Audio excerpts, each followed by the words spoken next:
just a second. Let me fix the, what's it called real quick. Let me go ahead and fix a few things. And we will be good to go. Oh, not that. That is not what we want. What is it? The webcam? Hey guys, we're live. Just give us a second. We're going to be fixing things in just a second. Window capture.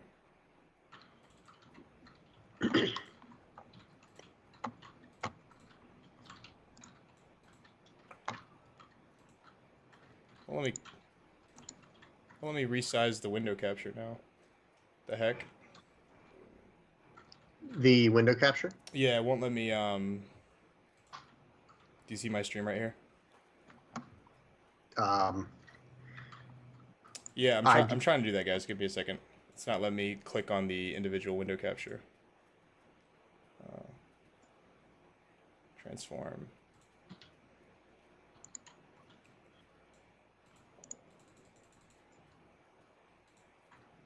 Hey guys, just give us 1 second. We're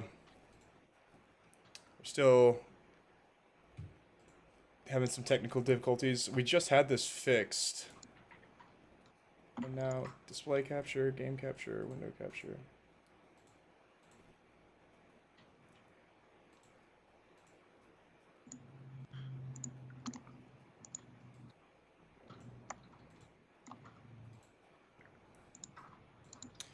Sorry guys, give us just a second here, and we will fix this in a second. Did you hide non-video participants and all that good stuff? Yep, did that. It is just not loading properly. Fortunately, window capture. Yeah, I have the window capture selected. I'm gonna mute our mics, and guys, give us a second. I'm gonna mute our mics and we're gonna figure this out.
Hey guys, give us 1 second. We're having some technical difficulties on the stream.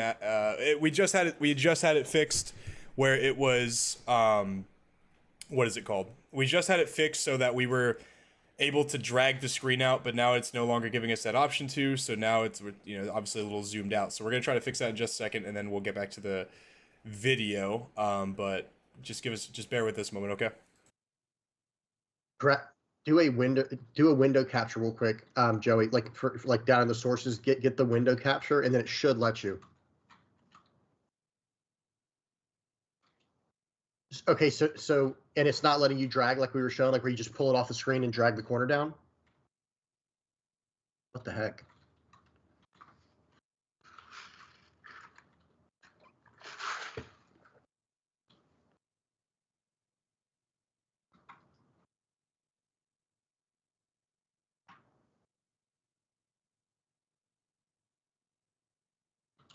Oh, yeah.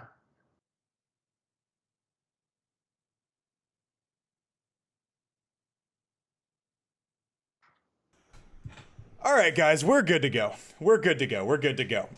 So, some technical difficulties, but we have. It looks like I'll go ahead and change a few of the media things while James wants to talk. But looks like we have Gecko Yeah. Moria versus the versus looks like Uta. So James, do you want to talk while I fix up all the slides and kind of update that for round one?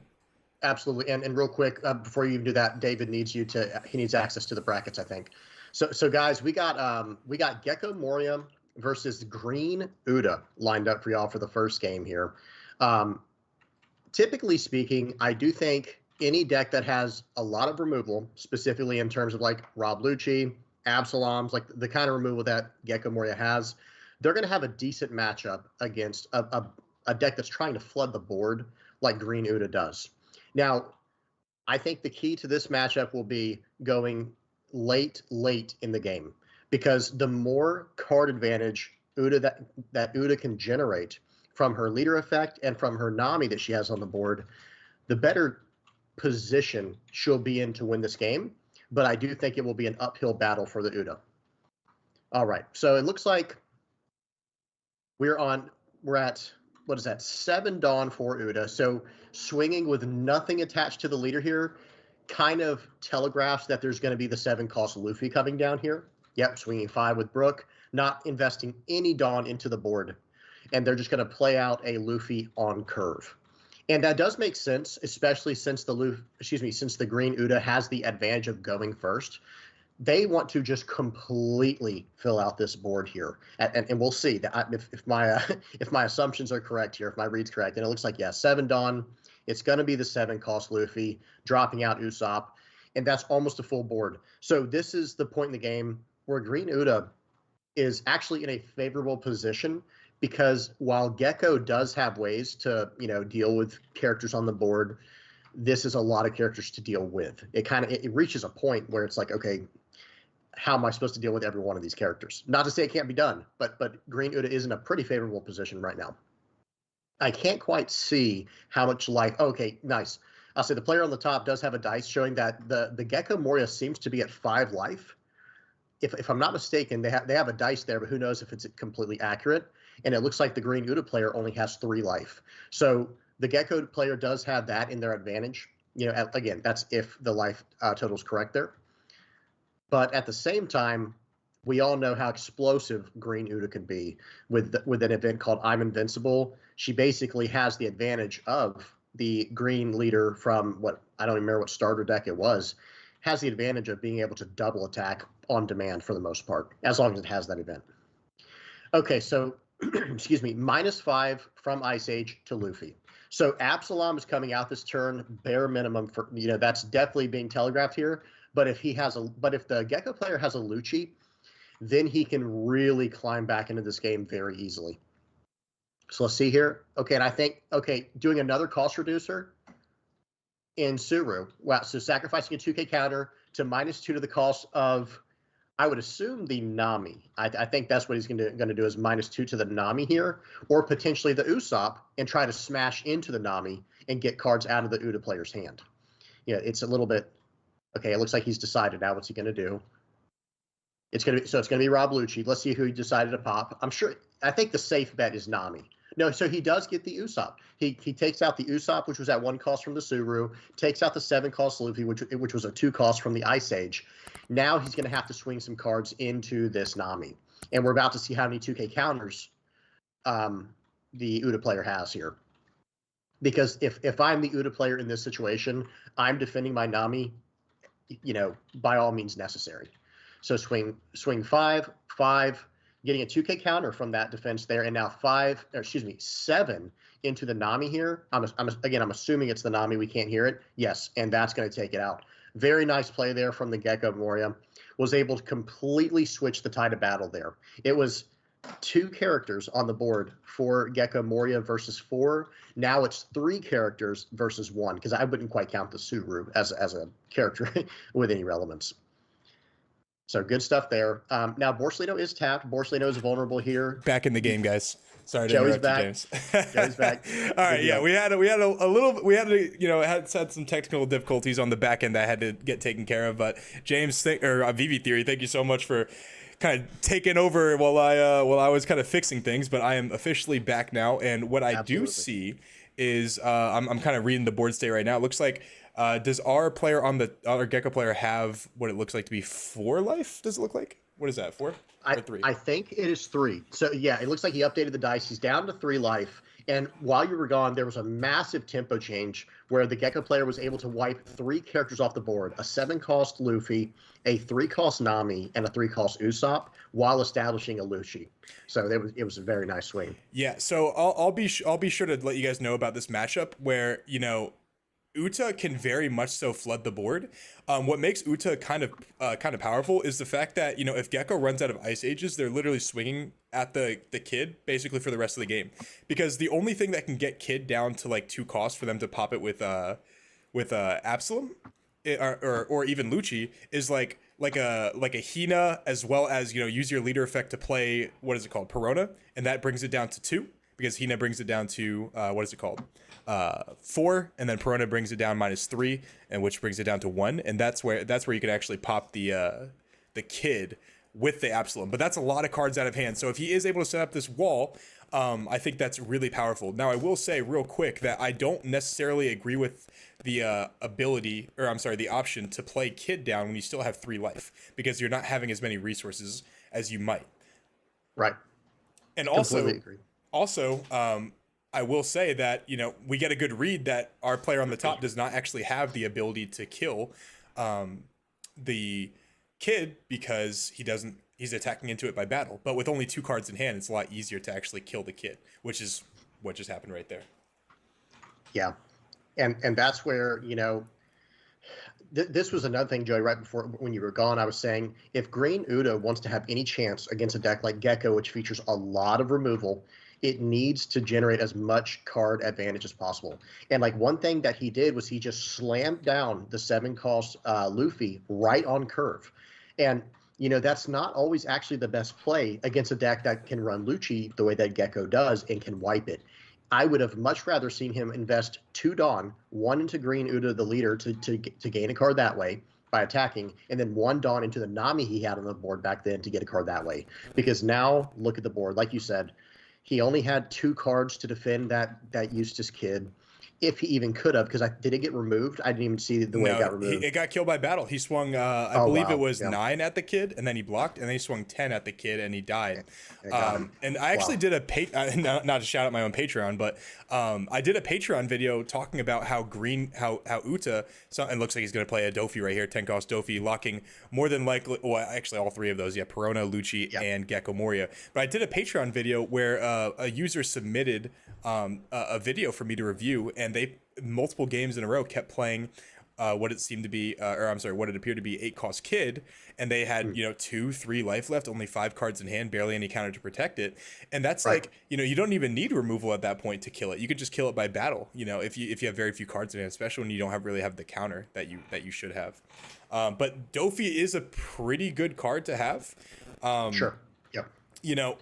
If they did search I'm Invincible, they could have lethal pressure pretty soon. We'll see what our Gecko player actually responds with. He goes ahead and swings 6 of life, and he takes it, knowing obviously he's not in any pressure here. He taps 8 Dawn, which is probably going to be a Gecko Moria. Disregard. It's brand new. Yeah, it could go into because he has nothing to worry about here, honestly. Like that Doflamingo, yeah, it is a big card. Oh, nice. He got an Ice Age from that for later. That's what you need.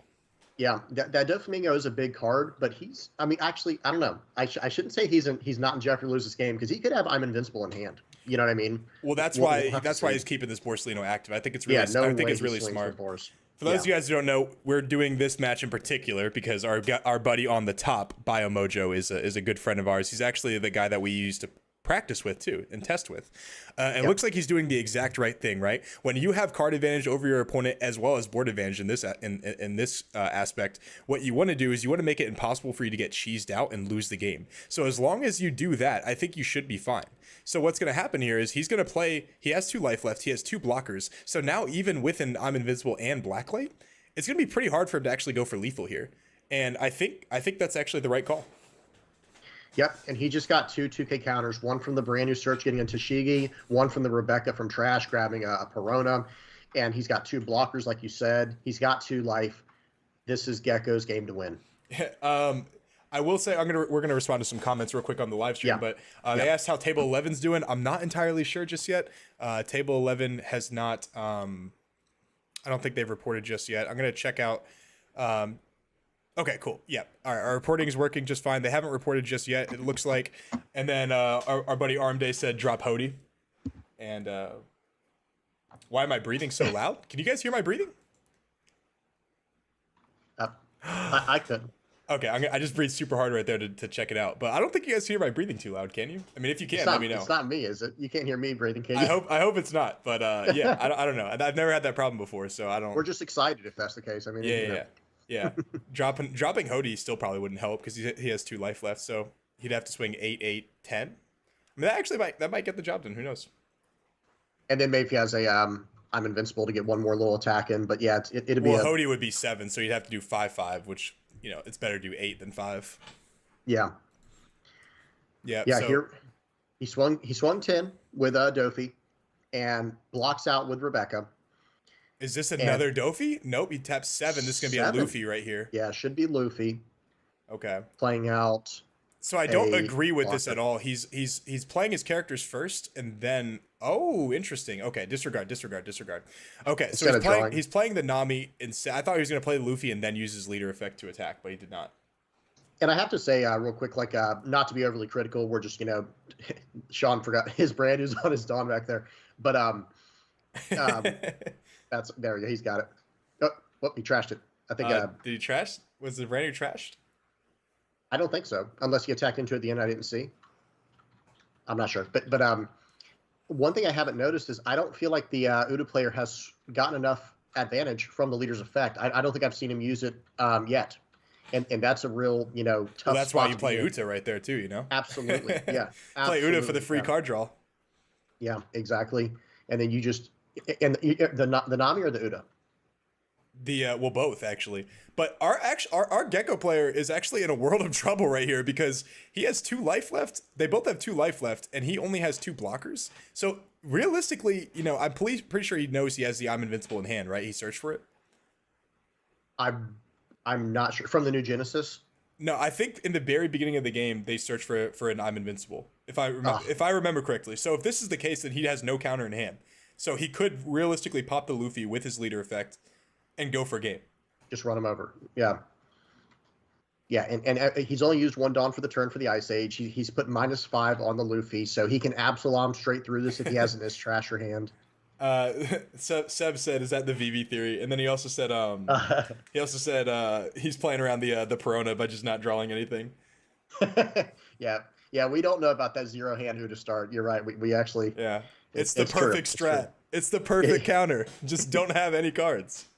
Dare them, to have some type of, discard effect. Dare them to have Perona. It shuts off 3% of their deck, and that is potentially worth it. No, we're just having fun, boys. We're having fun. Everyone here has always been a supporter of either myself or just great One Piece content. So now that MoonlightTCG has tournaments every week, I'm glad that they're showing their support. We're just commentating the game and throwing some pokes, throwing some jabs. They can handle it. Everyone on our Discord is pretty cool for the most part. So, we're not gonna have any problems with that. We're not bullying them, guys. I swear. So looks like he's gonna go ahead and do exactly what I said he was gonna do. He's gonna play the Absalom, obviously, and then pop the Luffy. Now, is he gonna go for game? Is the question. If he does have the I'm Invincible in hand, which obviously I was paying attention to other things at the beginning, to making sure that the tournament was running smoothly. If he does have that in hand and he did search it, then he's not going to be able to counter anything, or the 6K attack. And it's going to be very apparent. It's going to be very apparent if he takes it, which he does take it.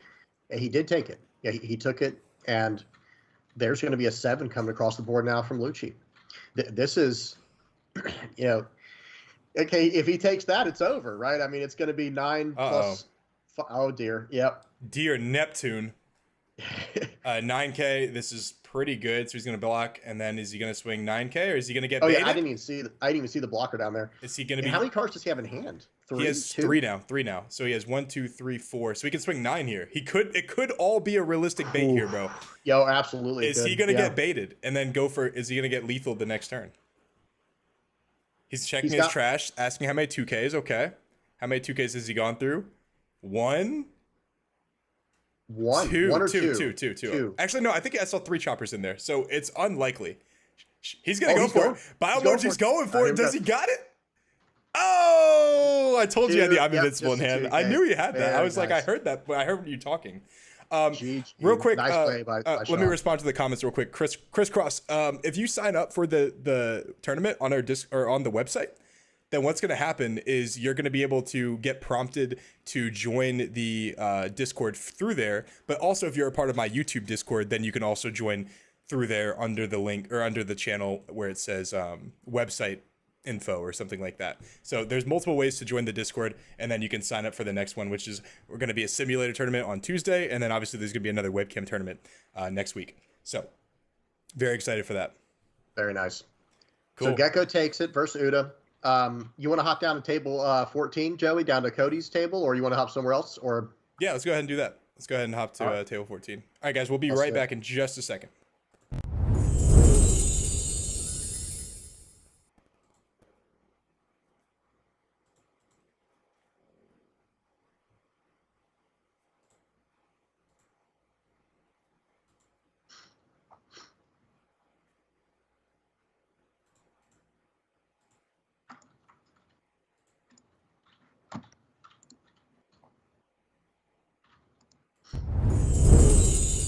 All right, it looks like we have, what is it called? It looks like we have a Big Mom going against Cody. Mono yellow Big Mom. Okay. Obviously, guys, I'm fixing the window capture one more time. Give me a second. Go to table 14.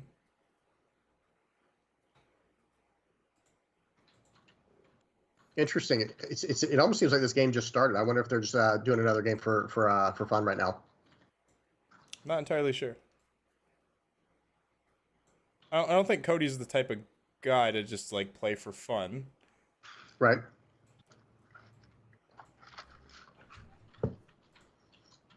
Give me a second, guys. I'm fixing the... There we go. Okay, cool.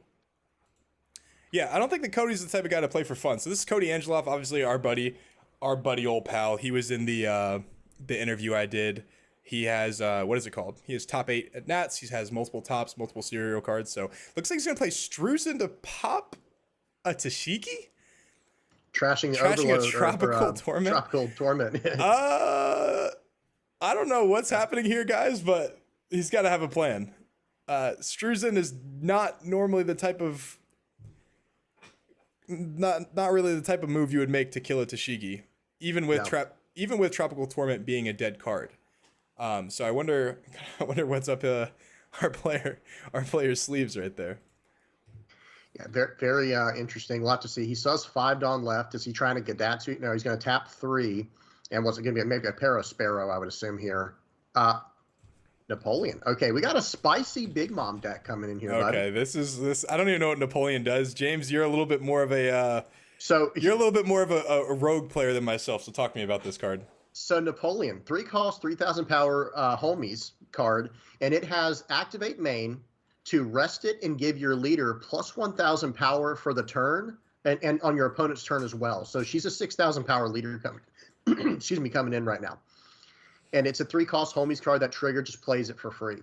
Okay. So interesting, maybe I wonder if he's running the stage. He's got to be running the stage at this point if he's running that Napoleon card there.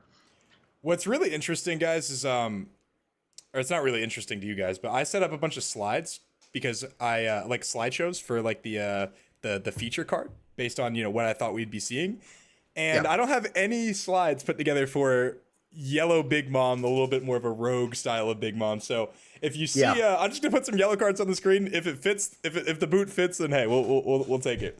We'll take it.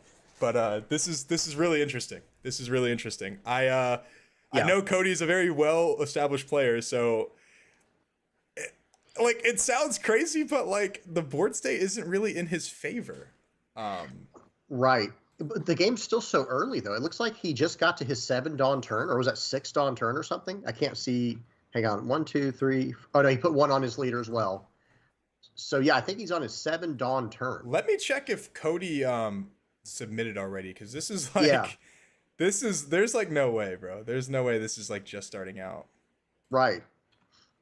And interestingly, like, I'm surprised the Big Mom player didn't load up his 2 Dawn that he has left to attack and set his top life card, because that's like one of the big advantages of playing, mono yellow Big Mom is once you get down to 3 life, you can attach 2 to the leader to swing out for 7, draw your top life card, and put a new one there. I'm pretty sure that's how that works. It could be at 2 life, but I could be off. I don't remember exactly. I played that. This match has not been recorded. I'm sorry, recorded. Live. Yeah, this is live. Okay, this is absolutely live.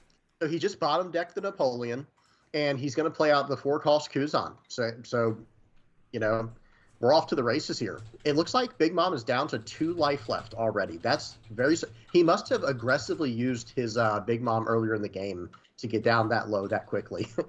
Again, we probably missed something, but unless we missed something crazy. This is so interesting, guys. Who do you guys think is going to win this game? I would assume, based on track record, it'd be Cody.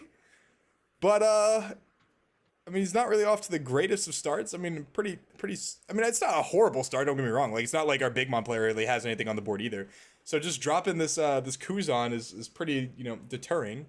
We'll see if he even plays Reject. Yeah. He's going to tap 3. This angle's really strange. He's got his camera at. Playing out Shirley. What? Shirley's a blocker, isn't she? Yeah, Shirley's a blocker, and she lets you. I think she lets you look at your top card or something like that. The top card of your life, if I'm not mistaken. I think she does what Rush Katakuri does, but as a blocker. Gotcha. Yeah. Got a few people joining the channel here. Interesting.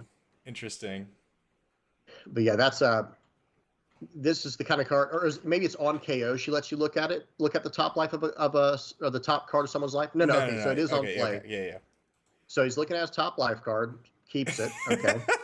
You know what's so funny is Cody's like literally like used to playing like super high level games, and he's like playing right against like Big Mom right now. It's just so funny to me, bro. He's like, fresh another Shirley. Yeah, like another Shirley. He's like, bro, he's like racking his brain trying to figure out how this wins. Oh man.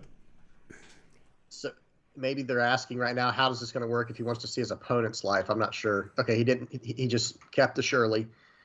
He's going to swing in for 5. Here we go. Looks like he does. So he's swinging for 5 at something. Oh, looks like Cody has a pudding in his deck. That is saucy right there. I've been meaning to tech in a little pudding or two.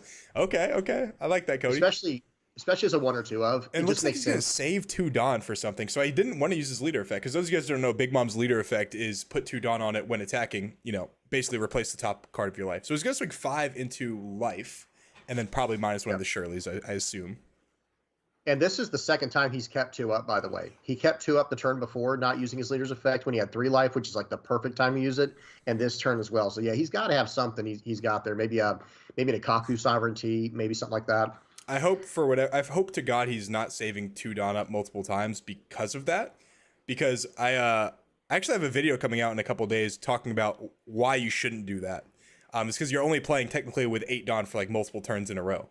And obviously, if you're playing with 20% less Dawn, then that's not what you want to be doing. So, well, he doesn't have 10 Dawn yet. So he's playing with like 4 Dawn, 6 Dawn turns.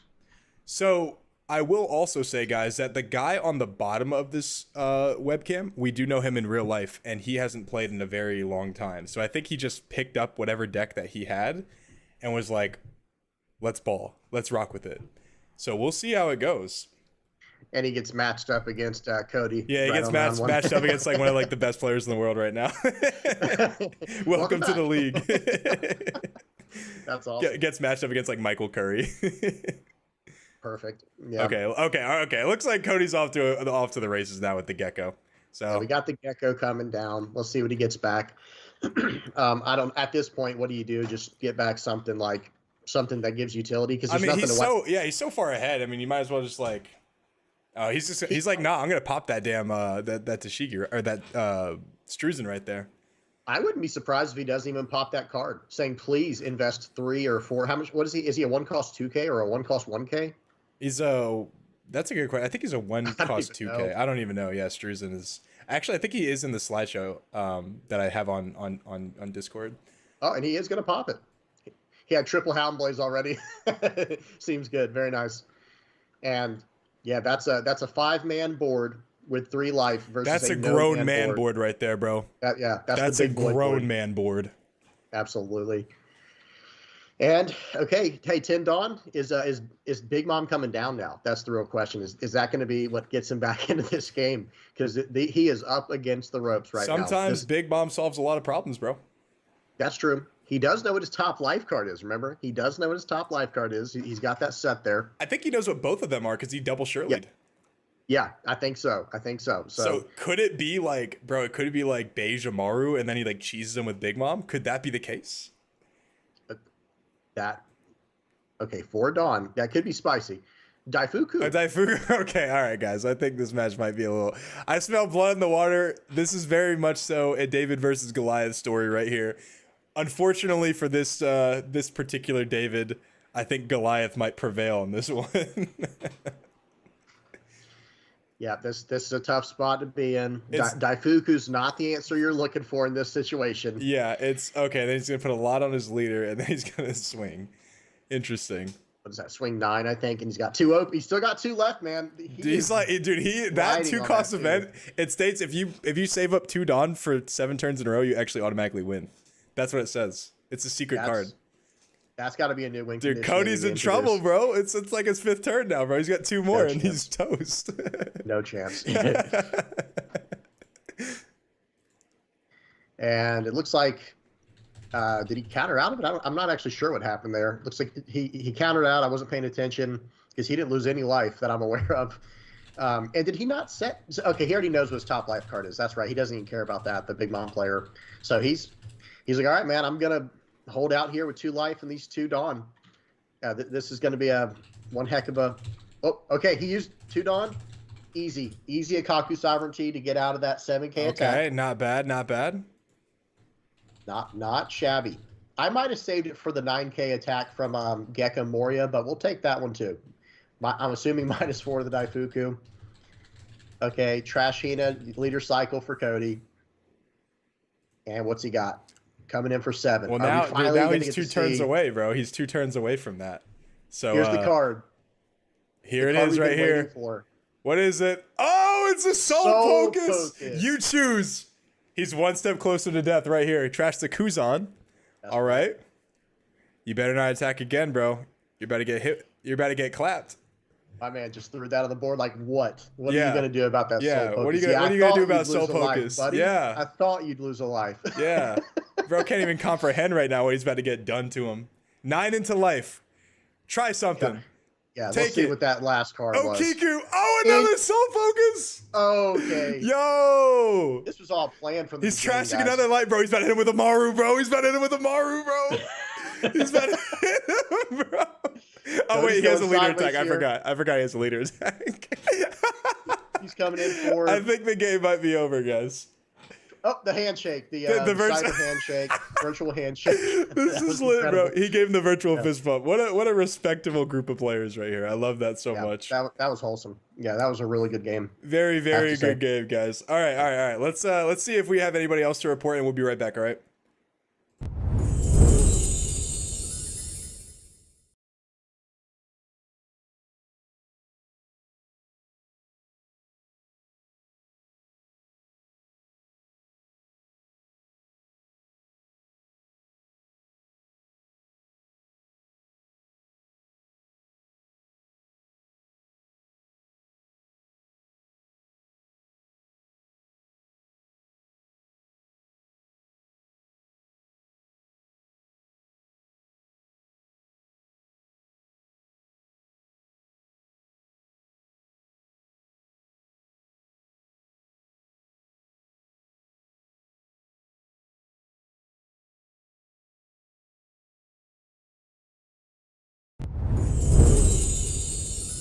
All right, guys. Looks like we got our last game. Looks like we got a little Reiju Ooh. action right here. Reiju versus Yamato. Yep. Very nice. Let me go ahead and put the Reiju on the screen right there. A little Reiju slide. Then we'll go and fix the window capture again. Wow, that playmat, the Mihawk playmat, fire. Really nice. Oh, are they done? I'm not sure. Oh, they are done. Looks like they're done. Okay. All right, guys. We'll be right back. We'll be right back for round 2. All right. I mean, it's going pretty smooth so far, I will say. Yeah, absolutely.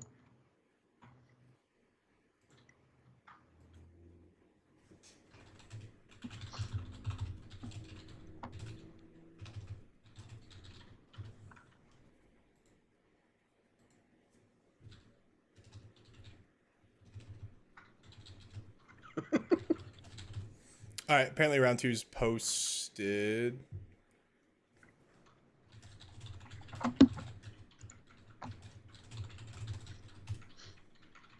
Hold on. Let me make sure it's posted. Yeah. All right. Cool. All right. So round 2 is looking like.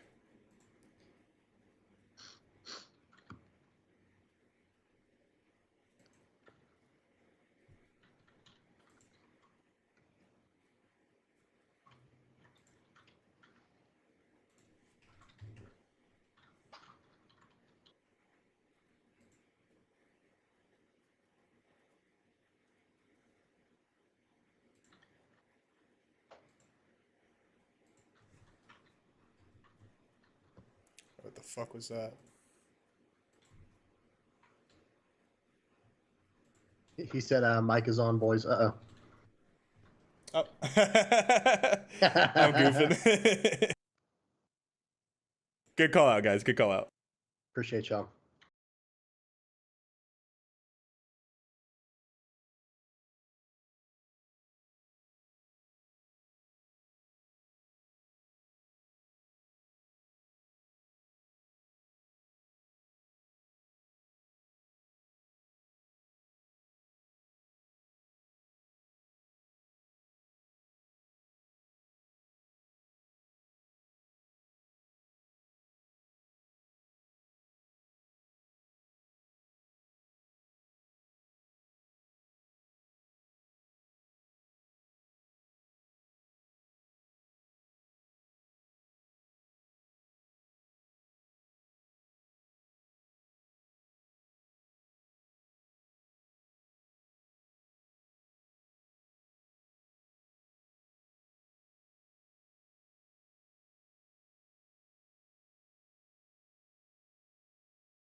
right, guys, what's up? We're back. We got Reiju versus Katakuri. We're gonna fix this real quick. Do a little of that. Do a little of this. Show a little grid action. Ooh, why is it doing that? Give me 1 second, my guys. Yeah, he's got a lot to figure out over there, getting it all set up and the correct orientation, and we'll find a better way eventually. But got to cut us a little bit of slack. We're doing it on the fly a little bit. It wasn't on the fly, and like I did try to set everything up pretty perfectly, but now we're having some issues. It looks like. Yeah, this is where you have to narrow the screen down, right, then stretch it outside. Yeah, we're good. Gotcha. Cool. All right, we're gonna do that, and then we're obviously, let me fix it just real quick, guys. So go to window capture, blah blah blah. All right. Yeah, we're gonna figure out a better way to get that fixed in just a little bit, make it a little bit just easier to see for everybody. But it looks like we got it good to go right there. So we're checking out the comments right now. It says Elite Four winner should get a shot at VV Theory, then Heart Pirates, and then TCG is the final boss. Man, what do you think about that, VV? No, but it's not even worth it. No one's going to be able to get through him. I don't think anyone's going to be able to get through you. So like, we can't even get to TCG's level, honestly.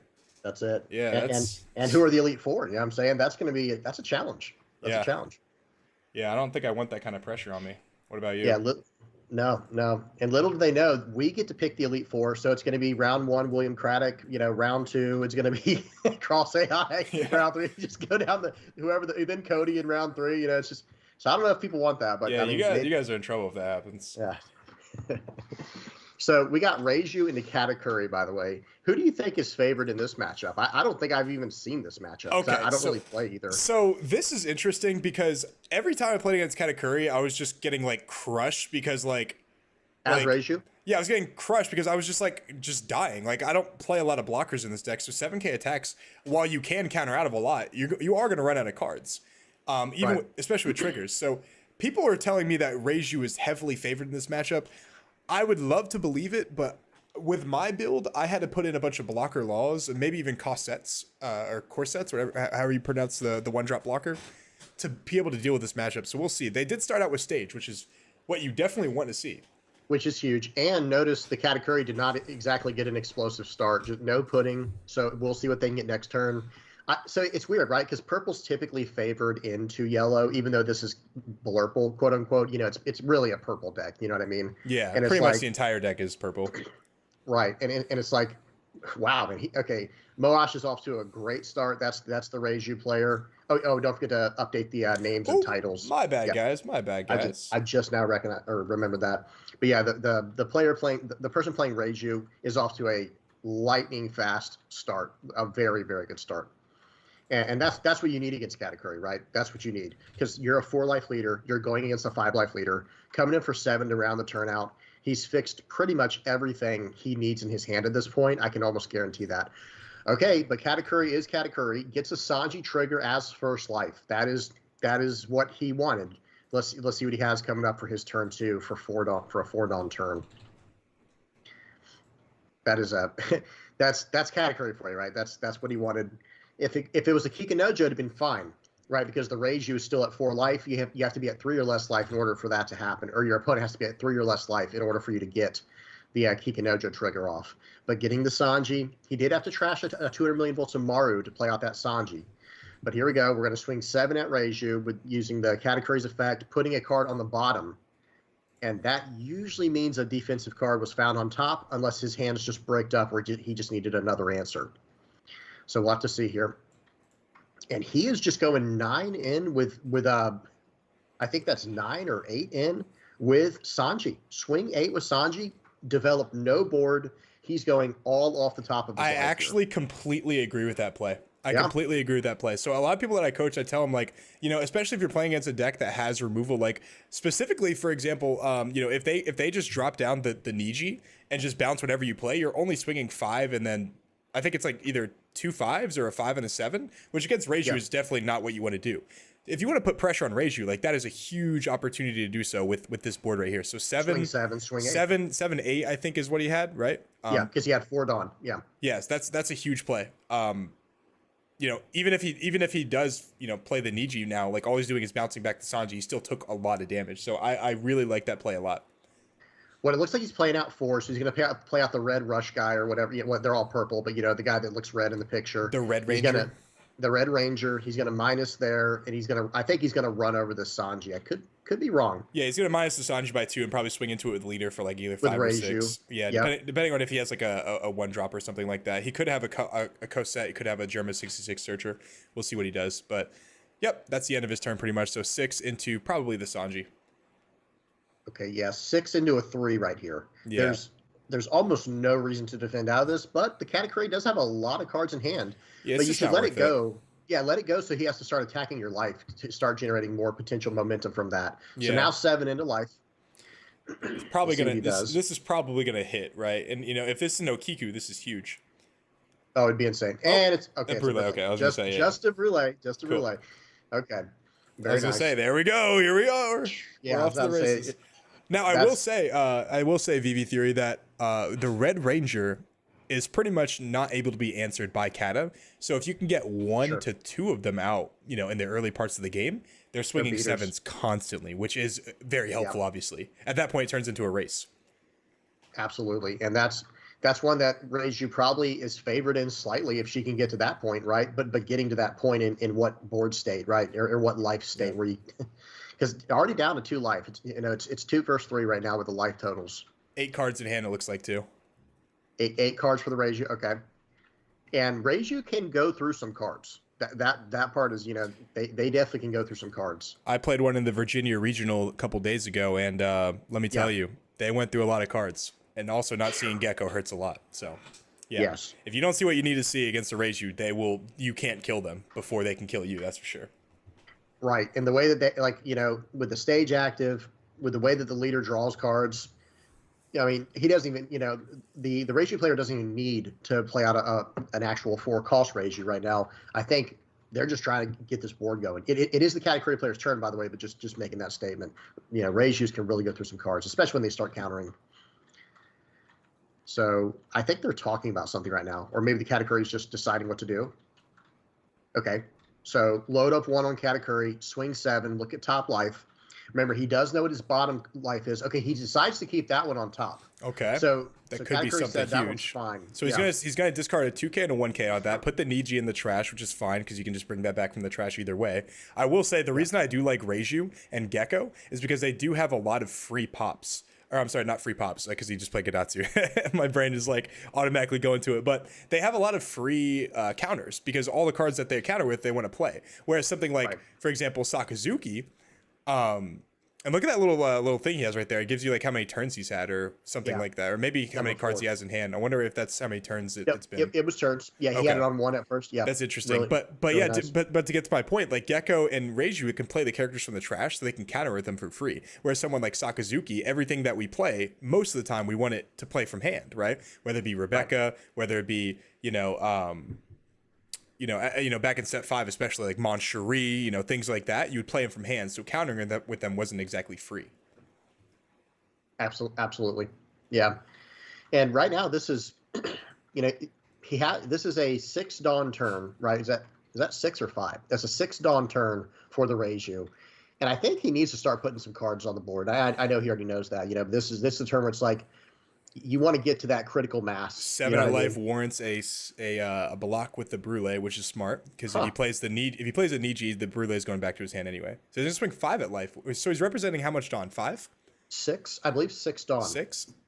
If this is 6, it very well could be a Queen and like a Germa 66 Searcher. Or if this is 5, if he's at 5, okay, no, he's at 6 current Dawn right now. I was going to say he could be Judge next turn. Judge could be an option.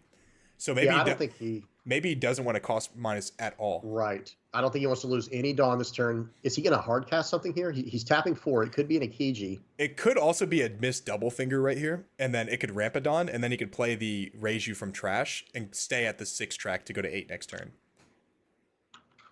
Yeah. Okay, it is going to be another. Ooh. Or, not Akiji, Niji. No, it is Ichiji. It is Ichiji. Yeah. Yeah. Too many, bro. There's too many. Ichiji, Niji. That's like a tongue twister. Yeah, I'm even going to double check. It is Ikiji, right? Yeah, Ichiji. Yes, Or with the I. I think you call it Ichiji, but Ikiji. I don't know. I pronounce shit wrong all the time. So he is going to delay his judge by 1 turn, and I don't think that's necessarily bad. He still has 2 life to play with. His opponent pretty much doesn't have a board. I don't know, man. 2 life left with a Gadatsu on board. Like, he could technically do a lot of damage here. But if he does, he's probably not developing a board. There's a Satori right there. And he did know that one, right? That was the card he looked at with his leader and said, Yep. keep that on top. Yep. So now the last, the life he has now at the top, he does not know this, but he does know the bottom one, I'm pretty sure, which is probably either a Reiju, or not Reiju, a 0 cost event. It's either an Amaru or it could be a Beige, or it could be like something like a Brule or Sanji, something like that. There's a lot of things it could be. Yeah, definitely. Or even a You Should Disappear, whatever it's called, little event. Yeah. You're the one that should disappear. He left 2 open. Does Reiju play with many? I don't think Reiju plays with many event counters. Does it? It could be a Bagua, bro. It could be a Bagua. That'd be sick. That would be insane, bro. Yeah, that would be awesome. It could be a Bagua to ramp him back up to 8 Dawn for the next turn, and then play Judge. Dude, that would be absolutely insane, bro. Yeah, that would be wild. Yeah, I'm hoping that's what it is at this point. At this point, they're saying something here, but at this point, he has 8 Dawn. The Katakuri is 8 Dawn, so there's no Big Mom to Fear yet, but there is the 7 cost Big Mom to Fear. So I fear that card all the time. I know. Yeah, I had a nightmare about it last night. Oh geez, yeah. It's a monster. Like that card is a beast. I woke up in a cold sweat and I was like, "Where is it? Do I have the Ice Age?" Take a life. Bro, One Piece is my whole life now, so I literally have like nightmares about like having like 3 cards in hand. Oh jeez. It's like, tell me what scares you. It's that over there. The card that annoys me the most so far, like currently in the game of OP06 for us in the West, is Pudding. The blue 4-cost Pudding. That's my favorite card, bro. I love that card. It's good. I'm not saying it's bad or anything. Like, it's insanely good, but that kind of effect, oh gosh. Well, maybe you should stop drawing cards then, pussy. Right? Yeah. Just quit playing. Quit drawing cards. Quit trying to play correctly. Just yeah. Stop trying to have card advantage, bro. Stop trying to have card advantage when I'm trying to like not have card advantage. Yeah. Just live in the moment. Oh, okay. So swing 5, swing 6. Is he going to play Katakuri here, or is he going to swing 7 with his leader and drop 7 Lin? I think it's probably the latter there. Yeah, your analysis is exactly right. I'm pretty sure this is exactly what he's going to do. He's going to be this is going to be a 7 and then a 7 Lin. Or dude, it could realistically be a Katakuri. I know a lot of people are teching it in for Fortress Yamato. Yeah, Curry runs one of them, right? The guy Michael Curry. He does. The #1 yellow player in the world. Disfire TCG. Yeah, that guy's got 2 back-to-back regional wins with Katakuri, and he runs one of Katakuri. Also, in set 4, when I got my top 8 with Crocodile, he was the only person to beat me. He slayed a lot of good players on his way to these serial cards. Absolutely. So he's veteran. He is battle hardened. So here we go. You're exactly right. what we said. Yep. There it is. I'm taking a life here. I don't know. I mean, I'm going for it this turn. He's asking how many cards he has in here. I think he has like 4 or 5. Dude, I don't know if he should go for it, bro. This is very scary. Because if he has Judge, he really what was he going to use that 2 Dawn for though? That's a good question. I thought that was going to be a Bagua, but since he didn't use it, he's giving him a life. Ooh. Said take a life. Okay. Ooh. You have to eat the board this turn then. Like this turn, the board's got to go bye-bye. What a charitable man, giving him a life. Yeah. Don't ever say I didn't give you anything, right? That's right. So turn 5 for him. He's on 7 Dawn. It's an awkward number, not quite judgeable. Yep. But not quite judgeable. I like that. But he can go down 1 Dawn this turn and still hit it next turn. But again, when is that going to be? I don't know. That just seems like it's not going to happen. Like, well, now there's no chance he can possibly win. But he knew his last card on his life anyway, so there's still also a chance that he couldn't win, even if he trashed his last life. So I think this could be a little bit safer, but it's a little risky, dude. Trigger? I think this is probably Satori. I think he's counting the cards in his hand. It might be 200 million volts of Maru. It could be a Satori too. Nope, it's not going to do it. He just says, "I'll take it." Okay, he's all right. Usually when they think it's a Satori, it's the only one you have to think about. Swing 5. He's saying, "Just give me cards or give me life." Okay. This card is Struzen, so it doesn't have any 1Ks. Yep. And takes us another 7. Ooh. No trigger. Saving 2 Dawn up again. He's separating his Dawn. It's gonna be a Reiju. Okay. Right. Yep. Reiju. I'm Reiju assuming he draws has, 2 cards, or technically 3 cards. Yep, with the leader effect. Does he think Very he can nice. survive? No chance, right? Yeah. Can he survive this board? Is he gonna play an Ichiji? I think he might have another Ichiji. I think he's saving the Dawn up to play the Ichiji. Which one? You're saying the blocker one, the Yanji? No. I think he wants to clear either the Satori or the Gadatsu if he gets the Ichiji. He's playing 7-cost Kid in there. Interesting. Whoa. Wow. Wow. That's interesting. I have not seen that card in Reiju. Okay, that was wild. And he is going to use the stage now after that. I wonder if he should have done the stage first. I think he's searching for something, so maybe he's searching for like another Reiju. I don't think that's really what you're looking for. Yeah, it might have been the only counter that he could have found, like that he could have gotten. Okay, so he still has how much? He's tapping. He tapped something. I don't know how much he tapped. 4. He started out with 7. Ooh, a queen. Okay. Okay. That could help. That could help. That's a draw 2. Yep. Draw 2, trash 1, and I bet he has a lot of counter power in hand here. If he survives this game, if he survives this turn, I think he does win. Yeah. Yeah. But I mean, he has 4 attacks. It could be a reject. It could be a reject too, which could really hurt. Okay, if it's reject, I think it's game over because look at all those attackers. He'll be able to swing like 7, 7, 7, and then all the rest. You know what I mean? Or just he could probably round up to 9s on every single card. So is that? It would be 3 for the leader, 3 for Gadatsu. How many cards does he have in hand? It looks like 9. Which person? Reiju. I think he has 9. Yeah, I think it was like 8 or 9. He has quite a few cards. Let's see, because he drew 3 from playing out the Reiju, so he had to have bare minimum 5 there, so that could have got him up to 8, and then he used the effect. So I think he has 8. Oh no, then he did Queen, so I think he went up to 9. Yeah, I think you're right, up to 9. It could be 9 here. So reject. I mean, dude, honestly, with Reiju has so much counter all the time, like. There's a chance he could live here. And I think a 10 mom might not help him here, to be honest with you. Because he has 5 attacks the next turn if he 10 moms. And I think he can counter out realistically all 4 of these base attacks. It's just a 5, a 5, a 6, and an 8. He can counter out of that easily. Yeah. But he does know the top card. What if, though, like, what if he goes, like, 2 7s, a 9, and something even bigger than that? Like, oh man, I don't know. No, I think the math is messed up because not only does he have a blocker, but he has a life. So he could take realistically like a super like tall attack, like a 9, and then if they attack for like a 9 and an 8, then he could just counter out that one pretty easily, or just block. Worst case scenario. What's up, Taboo? What's up, Yo Yo? Sorry, I was just running some of the comments. Oh yeah. Very nice. Yeah, but yeah, this is a real nail biter. Yeah, like, this is anyone's interesting. game right now. Yeah, this is anyone's game. I think actually the Reiju player might actually get this one. Yeah. If we're reading the board state, he's really thinking because I think he has 10 mom in hand, but he doesn't have a lot of counter in hand because he took 2 of the life. He took I think he took both the 7s, and he took them pretty quickly. Snap took them, which means he didn't even have to think about it. So I don't think he has the counter. And he countered out of the Reiju 5K with a 2K counter. Remember? Yep. So like it's not pretty. Yep. Up, tapping 10. Nope. Okay. Or he's holding it. Let's see what is he gonna do? Dude, this is really a nail biter. You swing first, right? I mean, if you play the 10 mom, you don't swing first. Okay. Well, yeah, of course, yeah. But I mean, technically, he could swing first and bait him into taking it because he might 10 mom, and then he like hits him with like a reject to pop the blocker and then swing like really tall. That could be the case. Right. And of course, we don't know their hands, guys. But I will say this, just from what I see on the board, just judging by board state. If I'm a yellow player, I'm using those cards on the board to my advantage. Like I'm going to swing a few 7s here. I'm going to at least get every card out of his hand and maybe a blocker, and then maybe follow up with a Sanji. Again, we don't know what's in their hands, but some type of blocker maybe. But I don't know. That's man, those Akijis, man. Like you were saying, they're coming back to haunt this guy. He doesn't have like a legitimate answer for them. That's where Katakuri's decent, right? Where you can just at least throw it out of your way for now, deal with it later.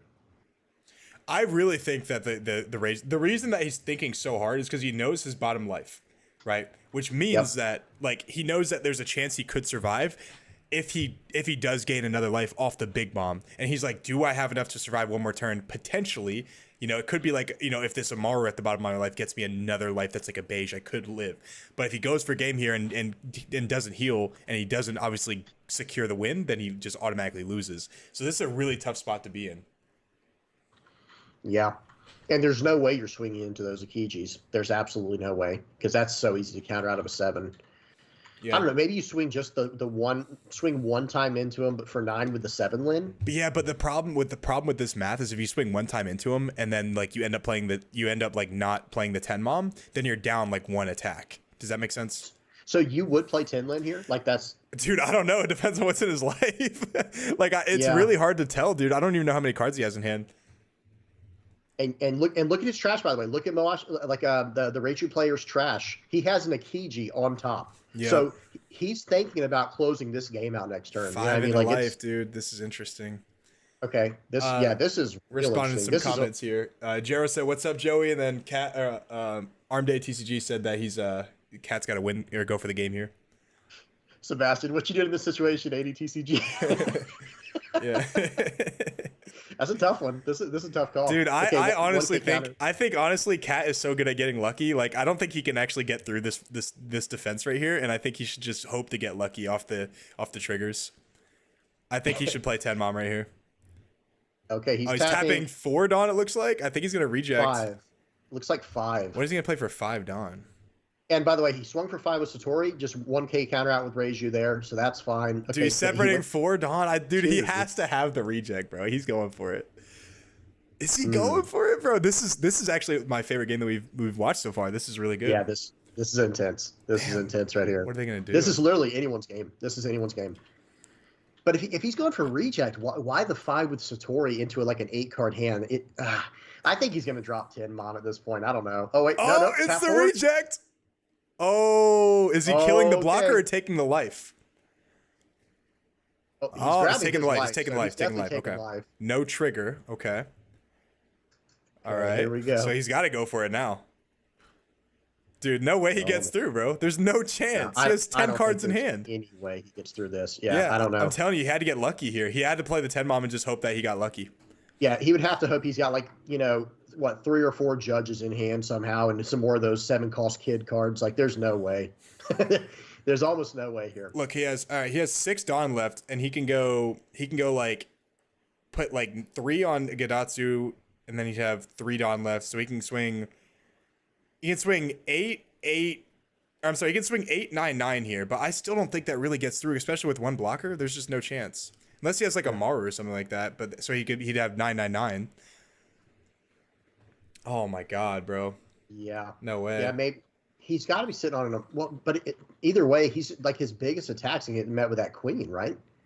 Does he have another? What if he has another? What's it called? I can't remember what it's called. The reject. Like that'd be the only way, right? Oh, okay. Here we go. Even if he had the reject, I still don't think he has the math to do it. So this is a 9 right here. I think you have to block this one, or else he comes in for a bajillion with Cat and then another 6. No, if he blocks this one, then then he can just swing a bunch with Cat. So I think you counter with this one, and then you have to counter this one. Yeah, you counter this one. I think he can counter probably all of these attacks without the queen, like no cap. Bro, Reiju always has counter, bro. Some of them play Jet Gatling too, bro. Oh, Jet Gatling's nice. That's a great idea for a tech card there. The guy I played at the regionals played Jet Gatling. Okay, he's thinking about blocking this, so maybe he's baiting him into like swinging just like really. I don't know, dude. I think blocking this would be bad. But the thing is, if he has another reject though, then you do block. Then you don't block. Then you could get punished for this. He has to make sure he has enough counter for. Right? He has to make sure he has enough counter for whatever reject. So reject will put him at one Dawn left. So he has to make sure he has enough counter for a 7 and a 6, a 6 with 10 cards in hand. He's fine. He's totally fine. I think Reiju got this one. Me too. I think so. He wants to play it right here. I think you counter out of this if you can. Well, he's got a lot of cards in hand. Okay, he's got 3. He's got 3 cards in hand. It's going to be a 2K, 2K, 1K, unless he's got one of the 0-cost events like Joey was saying. Okay, let's see it. Drop the cards, baby. Drop the cards. Two Kayas and then Ichiji. He doesn't need that Ichiji anymore anyway. He just has to survive this turn. That's it. Yeah. And he still has 5 cards in hand, right? Yeah, 5 or 6. Yeah, I was reading Arm Day. He said I would counter this. I would too, honestly. I wouldn't block this. Yep. 2. Okay, this is a Maru. Okay. So he's at 9. He's at 9. So it's 2 9s, or 2 9s and a 10. Depending if he has another Amaru, it's a 10. Yeah. So taps down the Reiju just because mechanically that's what it does, but it doesn't matter. No, he doesn't got it. Dog, that's No shot. crazy. Wow. Wow, I did unlucky. not expect the cat player to win that. Jesus. Wow, that was Oh, shocking. I think he was just showing what was on the bottom of his deck from his last search. It was like double Kaya and something else. Really unlucky from that Wow. last stage search. Interesting. Damn, dog. Whew. Did Jeez. not expect the win there. I'm not gonna lie to you guys. That was very shocking. That was shocking. That was very shocking. Yeah, dude, I was like, dude, there's no chance he has this. That's wow. Let's go check out another game, see other ones we got. We'll be right back, Yep. guys.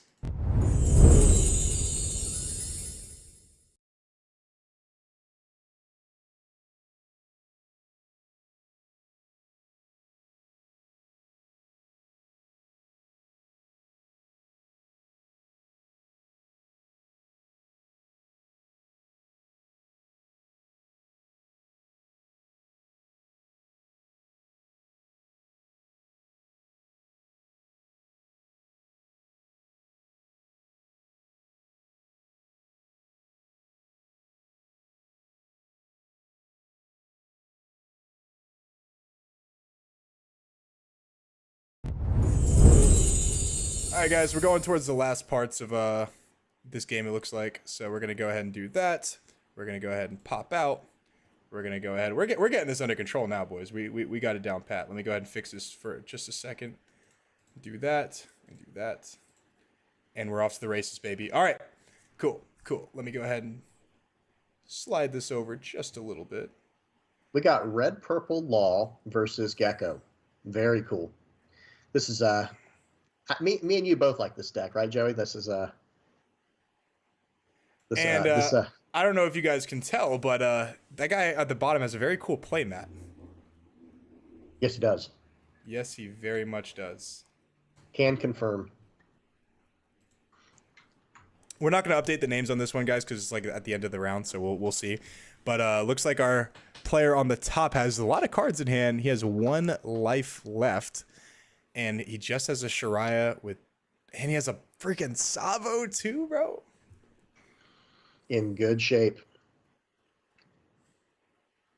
And that's not just any Sabo. That is the alt art, like promo alt art or whatever. Sanji looks really awesome. Biomoji always likes to flex his freaking his Sabo, that Sabo right there.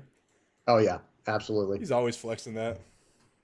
Yeah, it looks incredible. I need 4 of those for my Black Yellow Luffy coming out. Oh, Fire Fist. Okay.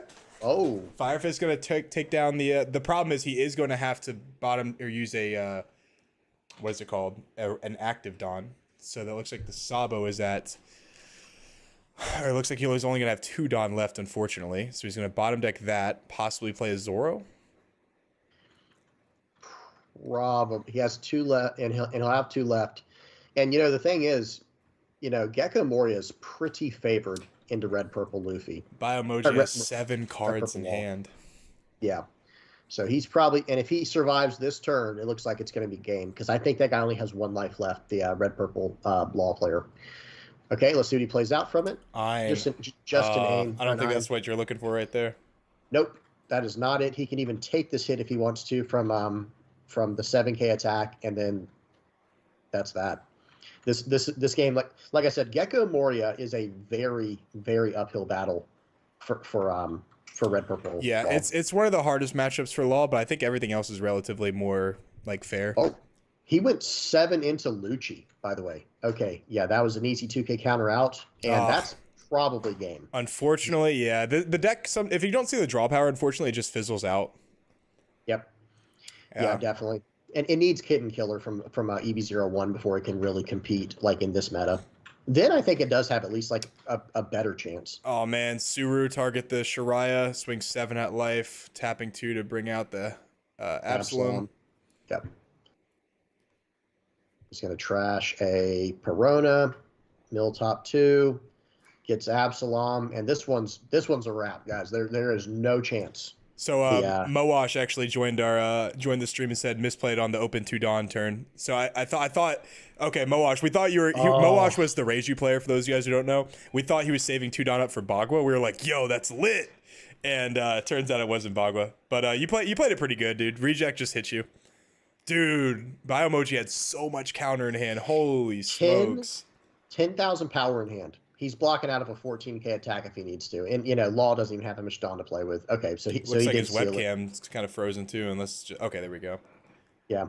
Yeah, I think they're just talking about like their end hands right now. So it looks like that's the end of that, unfortunately. But as much Yep. as I love to see, I wanted to see Red Purple Law take a win, but my buddy Biomoji or Biomojo, I'm happy that I'm happy he got a game in there. Or now he's 2-0, so congrats to him. That's right. We'll take a quick break and we'll see if there's anybody else that's playing. If not, we'll be back in like 5 minutes, guys, whenever the round starts.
All right, guys, we're in round 3. I'm gonna go ahead and fix the screen while James wants to.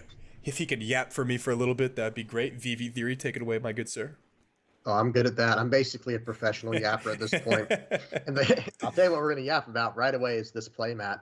Okay, being an art guy, big fan of this Doflamingo playmat. I've seen quite a few playmats today that I've never seen before. Excuse me. Like a few. I think it was like on our first game. There was a Dracula Mihawk playmat that I had never seen before, and now there's this Doflamingo one. I love art, and when it comes to stuff like these playmats. I'll have to give like a little spoiler here. I'm working on a playmat, guys. It's not finished. Yeah, I'm still talking to an artist and stuff. It's got a ways to go. I'm sure probably a week or so to go.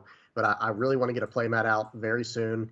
And so I see these different designs. They all give me ideas. I'm trying to come up with stuff all the time, and it's good to see these. But as far as this person goes, we're waiting for his opponent to share their screen. I was gonna say, like, what the heck? This is not working again. I was like, not again, dude. Please. No.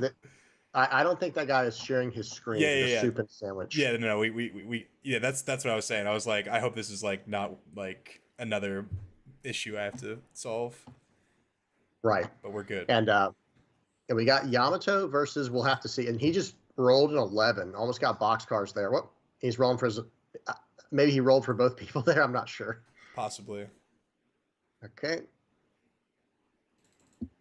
What's going on with this guy? We got to get that live feed going. Come on, Soup and Sandwich. His name is Soup and Sandwich, guys. I was actually just going to ask you that. I was like, who's the top player? Yeah, so there's VJEKO playing Yamato, and then Soup and Sandwich playing we are not sure yet. All right, it won't fit on the screen, so I'm going to put S and S. Yeah. Soup and Sandwich. S and S, baby. What you want? What you want? I'm on that S and S. That's right. The top leader. Looks like they're talking about something. We'll have to see. All right, we're waiting on this guy to share his screen. Let me. Yeah, this. I'm wondering, is it like at the top tables? Are they the people with the best record? Yeah, table 1 is people with the best record so far. Okay, so we got an undefeated Yamato versus to be announced. Soon to be announced.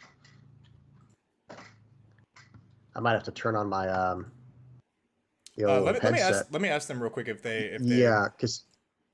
All right, give me a second, guys.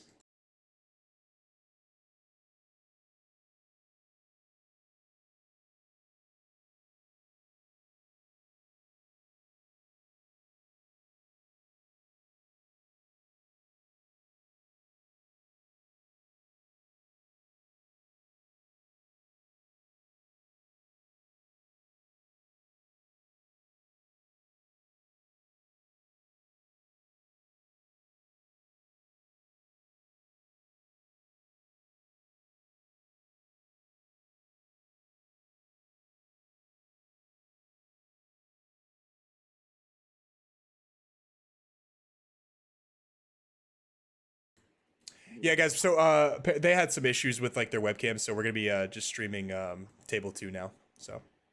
Okay. Hey, don't forget to mute, by the way. Okay. In the game. Yeah, I was just letting them know that. But all right, good luck, guys. Oh, gotcha. Thanks. Alrighty. All right, let me. Okay, so this game. So we're not going to be watching Yamato. We're going to be Turn me watching all Gecko Moria. Yeah, Hold on, 1 second, I James. know Trying to there's a figure way out. to take them off. but I Okay, don't- I'm deafening myself too. Okay, all right, we're good. We're good. All right. Technical Yeah. difficulties resolved. Okay, gotcha. So, so now we're going to be watching. We're not going to watch that Yamato game, guys. We couldn't get that webcam set up correctly, but we are going to be watching a Whitebeard. We got Edward Newgate here going against Gecko Moria, and I haven't seen this matchup, but I would imagine that the way Gecko functions, the way he has got, and he got a Perona early enough to start taking advantage of that, swinging 6 with the leader's effect every turn, probably not a bad matchup for Gecko. Yeah, I think Gecko might eat Whitebeard alive because Perona can just be so devastating, and I think that's why he played the Sindri is to find the Perona, which Yes. is really smart. Yep, making him trash a card, and he's going to go sideways for 6 every time with his leader's effect to keep filling up that trash, search for more and more Pironas. It and I'm reminds sure me of the like the Pirona- Dofi matchup too. Sorry to interrupt you. Yeah, no, absolutely. No, that's exactly what I was thinking. Is like, okay, this actually has this weird advantage. What's that? Oh, I didn't say anything. I'm just typing in. I'm just typing in some stuff. Gotcha. Yeah. Biomojo, and this guy's name is Wansboro. Wansboro. Waynesboro. However you say that. Cool. We're officially Okay. live in the game, and everything's typed in. Good to go. So let's go ahead and commentate on this game now. So, Pirona, obviously, very good start to what you want to see. I love the font of that playmat right there, like the way that The Nintendo one. yeah, it just looks really unique. I like it. Oh, yeah, that's awesome. It looks amazing. Brings back some, or it has those nostalgic letters. Double Pirona, bro. That's gonna feel horrible. But is he gonna go hogback? Actually, Whoa. interesting. He's gonna hogback. Yeah. And what does he want though? What is he trying to go for? Gecko? So he's on his Maybe- 6 he's on his 6 Dawn right now. Oh. So I think he is gonna play Gecko on curve here. Well, I think he's on 5 Dawn. As weird as that sounds, like Oh, 5 Dawn. Interesting. because Yeah. he went first. Yeah. So what did he get back at 2K? Maybe he just doesn't have a lot of counter in hand. Yeah, he wants Oh, to he be able gets to back play a that Gecko. Gecko. But I'm surprised, like we were saying, I'm surprised he did not go the Pirona this turn and then go hog back the following turn. Just keep making him trash those cards. Yeah, I completely agree. And maybe even just go 6 with the Gecko here and gone 7 or 6 with he still has 1 Dawn left. Excuse me. He does still have 1 Dawn left to swing 6 with Pirona. And he's just challenging him like, yeah, by all means attack my Pirona. Be my guest. No, you're exactly right. I think the play is like you always want to set up for the next turn. So like, when you have the ability to like play the hogback at any time, I think it would have been better to play the Pirona right there. But on his 7 Dawn turn, he could be doing a different play rather than playing a hogback on his 7 Dawn turn. He might want to actually save some Dawn up for removal. That way, he can kill whatever he has on curve, and then on his 9 Dawn turn, he has still, the card active. So maybe Sean's playing, I'm not gonna say his name. Maybe Biomojo is playing 2 turns ahead. Oh crap! Were we now? I think I said his name earlier, so I apologize if I wasn't supposed to say your name. But yeah, I don't know if we are or we're not, but I'd rather just say his Discord name. Gotcha. Yeah. So Looks so like he's yeah, gonna so he play a swings Luffy in. here. Swing 7. Yeah, that was a big swing 7. So swing 6, swing 7. See, this is where instead of maybe it was good that he got the Gecko now, because I think he's going to want to take out this Luffy with like a Helmeppo Absalom combo of some sort. And he's getting low on life too. Two life is pretty scary. We had a dude said doxed. Nah, Doxed, bro. yeah. It could be any person. I don't even know what name that guy's name is.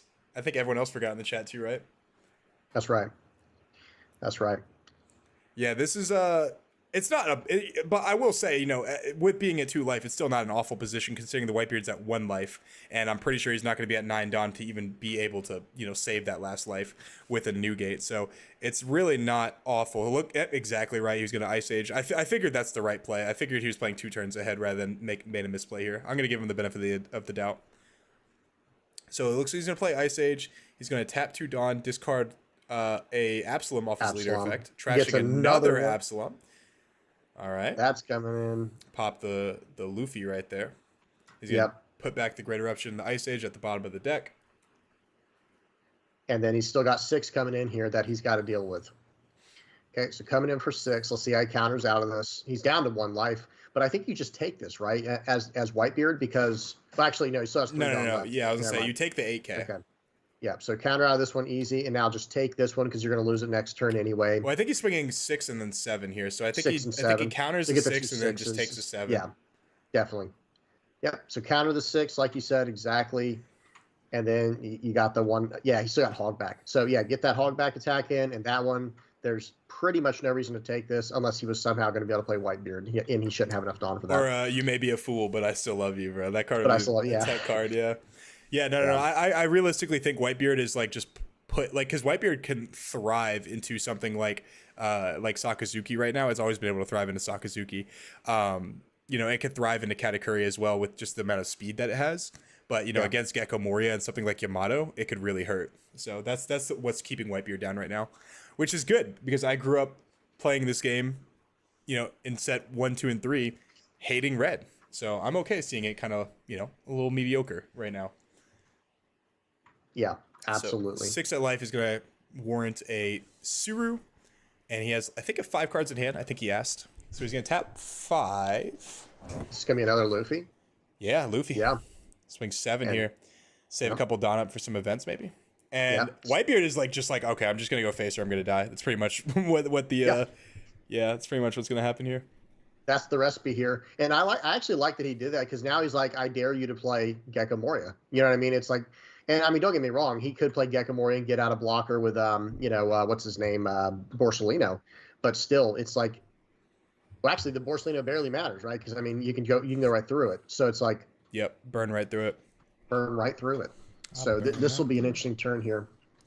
I think when a lot of people, the mistakes they use, especially going against Whitebeard in the early, set 2 and set 3, the mistakes they would use is just trying to go like tall with one character and then like semi-small with other ones. I think the best possible play that you could make is just a bunch of like 7s or 8s rather than like, a 12 and then like 3 6s or something like that. Because it always warrants them to get a 2K out of their hand pretty much, or like an event if they run out of 2Ks. Looks like our player kind of showed that he has a Suru and a Great Eruption in his hand, unfortunately, by dropping his cards. So now it gives him some knowledge on what he has. I completely agree there. Like right here, he can go 6 4 times. That's 4 answers. Like it has to be done. I think, okay. Well, he's not going to be able to get rid of this Luffy, unfortunately, because if he plays the Gecko, then he can't get rid of the Luffy at all. Wow. Yeah. I was just going to say, he's not using the leader effect. He didn't do any kind of cost reduction. So, I mean, he still could, do the Perona here. Like, doesn't he still have the Perona in the trash? I feel like there's a few decent things he could have done with that. He must have it. So he wants to play out Gecko Moria, right? He just wants to play out his 8-cost Gecko. Yeah, and let me respond to the comments real quick. So, Slayer Gaming said a consistent 6 is annoying for Whitebeard. It definitely is. I'm saying if you're trying to realistically get lethal, it's much better to do a bunch of 7s or 8s rather than a bunch of 6s and one. It depends on how many cards they have in hand too, because obviously you can basically math them out. If they only have 4 cards in hand, you do 3 6s and then a 14 or 13. That's obviously way better. But if you're in the position where you're just trying to go for lethal, eventually they're gonna have to use you can go a couple 7s and they're gonna run out of 2Ks eventually, and then you can basically just math them out that way. A bunch of 6s isn't really gonna get the job done. But so obviously you shouldn't go for lethal. I'm sorry, one more thing. You shouldn't go for lethal, obviously, against a Whitebeard if they have 8 cards in hand. So you got to whittle it down first with a bunch of 6s. You're right. You're right on that part, for sure. I mean, you're not wrong on any part. It's just missing context, I guess. Huge whiff on the brand new, by the way. Got a double Lucci Perona. But he did get a Borsellino from the Gecko Moria. So... yeah, that's huge. But the Luffy can go through it, obviously, pretty easily. What did he get off Suru? I didn't see it. I'm sorry. Off of brand new? Yeah, I'm sorry. Yeah, brand new. What did he get off brand new? He whiffed. He got double Lucci and a Perona. Okay. Looks like his camera's hard freezing. Is that freezing for you or is it just for me? Yeah, it's freezing up for me too. Yeah. Oh. Okay. Looks like he's all right. The good part about him freezing is it's not like it's blacked out. So he can do something. It's just behind, delayed. So we know that he still can't cheat even if it freezes. Yeah. Yep. And it looks like just swinging 6 with Luffy here, plays out ace. Interesting. Okay, do you think he's just gonna save a bunch of Dawn up for a bunch of events? Yes. I think he's gonna save 2 up again like he had last time. Have a guard point in hand and a rad beam or 2 rad beams or something. And this is an ugly spot. I think Bio here is going to have to swing a lot of 6s, like we were just saying, and go for okay, he's going to take this one. I think Bio Mojo's in a great spot right here. He can just counter out of this 7 pretty easily. And then he can just he has a 9 on the board, so he can do exactly what Slayer Gaming was talking about, was a bunch of 6s and then go for obviously a big boy. Big boy, yeah. But depending on how many cards in his hand, you could literally just math them out. But if you can't really math them out, then I think it's better to swing a bunch of 7s because all you're investing is 2 Dawn. So and depending on how many 2Ks that he's gone through, you can realistically, you could realistically get either some events out of his hand if he runs out of 2Ks, or you can get rid of a bunch of 1Ks out of his hand, and that'll give you a lot of knowledge on like, you know, how to math them out that way. Math on Whitebeard was always a little bit tricky because the events costs, the events were such a huge boost in their favor on top of being a 6K leader. If he has like 5 or if he has like 7 cards in hand, he could realistically go 4 6s. And then I think the math is there to go put the rest of the 6 Dawn on Gecko and automatically win. But I'm not sure how many cards he has in his hand. Can you tell, Jim or Vivi? Which person? The Whitebeard? Whitebeard, yeah. Looks like he's got about 3, 4, 5. It's about 8. I want to say it's about 8. Yeah. Yeah. Then the math is still not there though, because even if you do 4 6s, then you know you'll have 4 cards left. You know, and 2 rad beams could get you to 14. And then all you need is a 2K. So the math is not there for 6s, unfortunately. So, but you'd say, I mean, he's all in here, right? Like the Gecko has to go. He has to, because if he has a Luffy, then he loses. Right. So, and not to mention, did you see how he had to counter out of that last attack? He had to do 3 1Ks to get out of a 7. Interesting. So Bio is in a bad spot to. Oh, he's frozen a little bit. Another frozen. There we go. Right, oh, so he's mathing out his play real quick. I think he's doing the 3. Like, I think he's gonna do like multiple. Maybe try multiple 8s. Is it 8 8 8 6 9? So also, I don't know if you guys know this or not, but what you could do in this matchup as well is you could swing with the 8s first, and then if he runs out of counter, you know, like for example, if he uses all of his like 2Ks to get out of the 8s, you can swing for a 6, and then it could get a 2K out of hand. Whereas if you swing for 6 first, it could get a 1K out of his hand. So like technically the 6 at the end or like in the middle could actually warrant you to get more counter potentially. It could even get you like a guard point or something like that. See, and I like someone in the chat said this guy named Byron could have like a few bricks, but could couple 7s wouldn't hurt. I do like 7 too, like you're saying, to just force the 2Ks out and then see if he has any 2Ks, which I'm sure he does. Well, there is a Sanji in the trash right now if you look at the Whitebeard side. So it's like, you know, I'm sure he's used some counters for sure. Yeah. Yeah, because that would basically make you be able to go 7 7 7. So 4 7s and an 11. Yeah, I think Slayer Gaming is right, by the way, swinging 10 first with the Moria to get out the rad beam. So basically so you're exactly right, Slayer, is if you swing 10 first with the Moria and you don't rad beam and you like give me like 2 2Ks and a 1K, I know for a fact that you don't have the rad beam, so I can play a little bit more free. But if you swing 10 with the and if you swing 10 and they give you the rad beam and then a 2K or a guard point and a 2K, like that's huge because then it tells you they don't have another rad beam, they have a guard point. Well, okay, so he's got it's glitching out like crazy right now. Sorry guys, yeah, this is very choppy right here. This guy, you know, he works from home, so I would assume he would have a little bit better internet, but unfortunately, it is not the case. Might be something in the area, you know, but yeah, he's coming in for 8. So yeah, he's coming in for 8 with Absalom to start off the attack. I'm assuming this is at the leader. Damn, I'm sorry guys. I'm sorry this is messing up. We're gonna text him after this to like fix his internet because this is like restart your router or something. Oh, did not mean to do that. Oops. Sorry guys, did not mean to do that. Did not mean to do that, boys.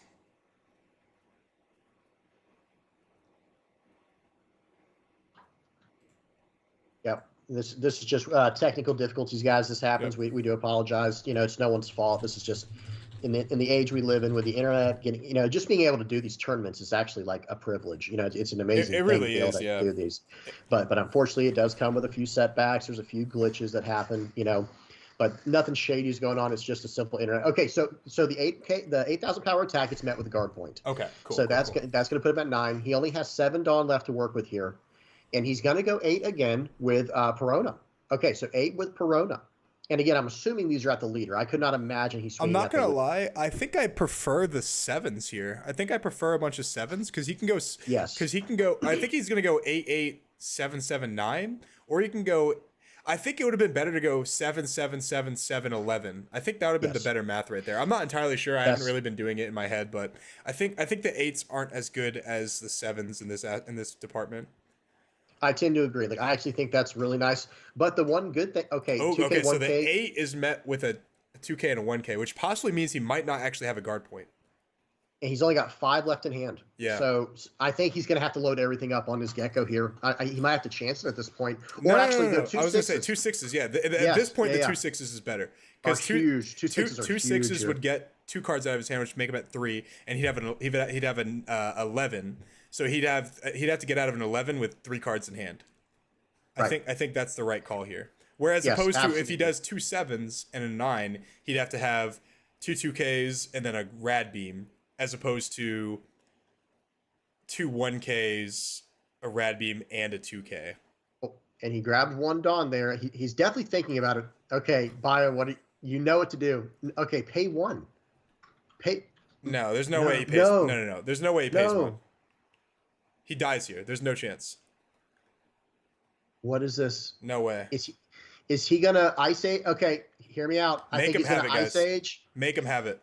I agree, but I think what he's gonna do here is he's gonna Ice Age the ace. He's gonna Absalom it off the board, swing everything left into the Luffy to remove the board. But no, please There's go no 6, point. 6, There's 11. no point of swinging into the Luffy because if he 8, okay, 8 at life. Okay. I think 8's not horrible. 8's definitely not horrible. It's not horrible, but I think it's better to go 7 here. I really think so. Or I'm sorry, 6 here. Okay. Sanji. 1K. Izo. Okay. He's got 3 cards left in hand and 2 potential attacks left. I think the 6 here is just better math. I really think so. Yeah, like a 6 and a 9. Well, yeah, now it's 6 and a 9, but it could have been 2 6s and a 10. Or I'm sorry, Agreed. 2 6s and an 11. And an 11, because that's a 5,000 power attack that Whitebeard would have to get out of. That's a weird number. Yeah. Like it would have to be. You'd have to have a rad beam and a rad 2K. Or Yeah. a rad beam and a 2K with 3 cards in hand. Yep, for sure. Interesting. Okay. I mean, there's not much else to think about here. He's all in. Let's see what he does. Yeah, 6. Yep, because there ain't no surviving next turn. Okay, this is going to get met with a counter. Let's see what he gives it's him here. game over. Yeah. 2K. 2K counter. Okay. So, man, he had some 2Ks. 9. And swing 9. Oh, Okay, does he one have the beam. rad beam? Oh my Wow. god, bro. 1 card left in hand. Jesus, dude. What does he have in his hand, bro? I want to see his last card. That's crazy. Man, That that was is a good game. shocking. Good game. I think the math might have been a little bit messed up right there. I really think so. I wonder if he's gonna tell us what's in his last card. I'm really curious to see. That was really close though. Damn, one card left in hand. Yeah. Interesting. All right, holy smokes, man, that was crazy. That was a game. That was a game. Let's see if anybody else is playing, guys, and we'll report back.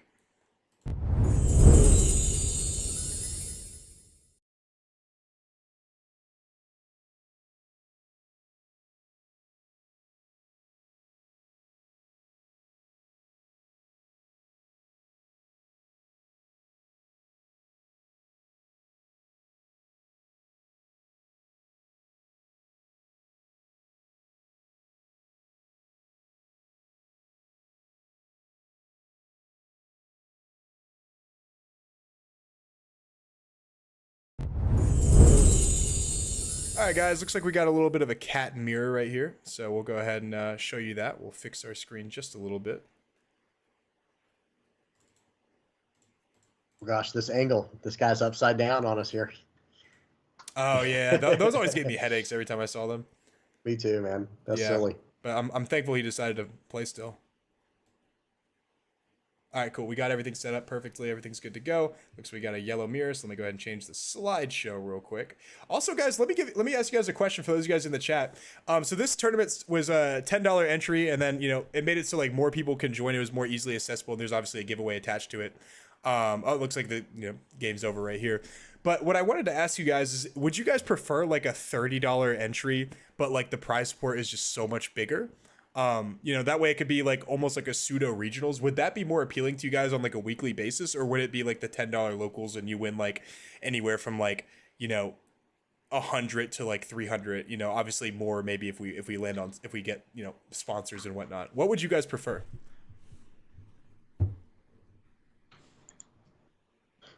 No. So we got one no right there. Obviously we're gonna throw out a poll too. We're gonna throw out a poll. Maybe 10 locals. 10 locals and 30 every once in a while. $10. Okay, cool. He said, Isaiah said, what happened in VA, man? I only saw you there for like 3 rounds. Yeah, so what happened in Virginia was after round 5, I was X2. I lost to a Reiju. I didn't see any of my Geckos. I didn't see any Rebeccas. So it was rough for me. So I lost that game by, unfortunately, I think he only had like 2. I lost it by 2K worth of counter, unfortunately. And we went to get a lunch break, and I came back, and the round was over. Or I'm sorry, the new round was already 20 minutes into the game. And it was over, unfortunately. And I got my 3rd loss. I was pretty pissed because they said they had a they said they were gonna do like a 30-minute break for lunch, and then they apparently didn't do that. So I was pretty pissed, and I just drove home because I was already X3, and like, you know, we had to be back for today anyway. So we were gonna basically come back at like 4 in the morning if we were stayed for the whole tournament. But yeah, that's pretty much what happened. See what we got here.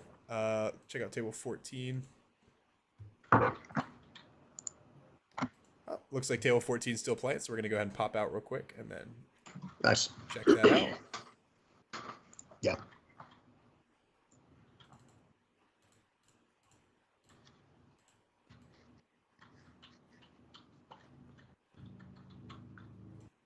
All right, cool. Looks like we got everything set up perfectly right here.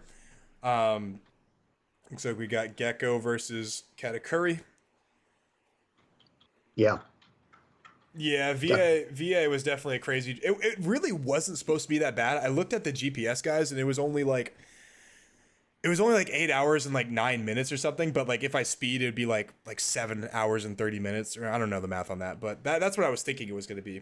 And it wasn't gonna be too bad of a drive. But there's so much traffic for some reason. Like there was like so many accidents, and there's so much like construction going on that it made the drive like 11 and a half hours. So on top of me being tired, on top of the guy that I went with snoring the entire time at the hotel, and I didn't draw my Geckos 3 out of the 5 games I played, and like I was kind of frustrated. I was also kind of just tired, and was like, all right, man, like, you know, I could play for top 64, but you know, like that's top 64 doesn't really like.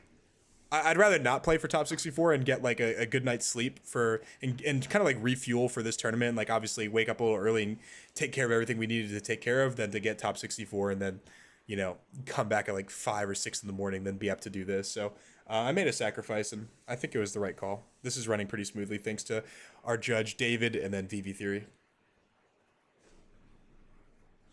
Yes, sir. Yeah. So this game here, we kind of got in halfway through it or further, and it looks like Katakuri is in a commanding position judging by the board. Not exactly sure how we got to this point, but that's where we're at.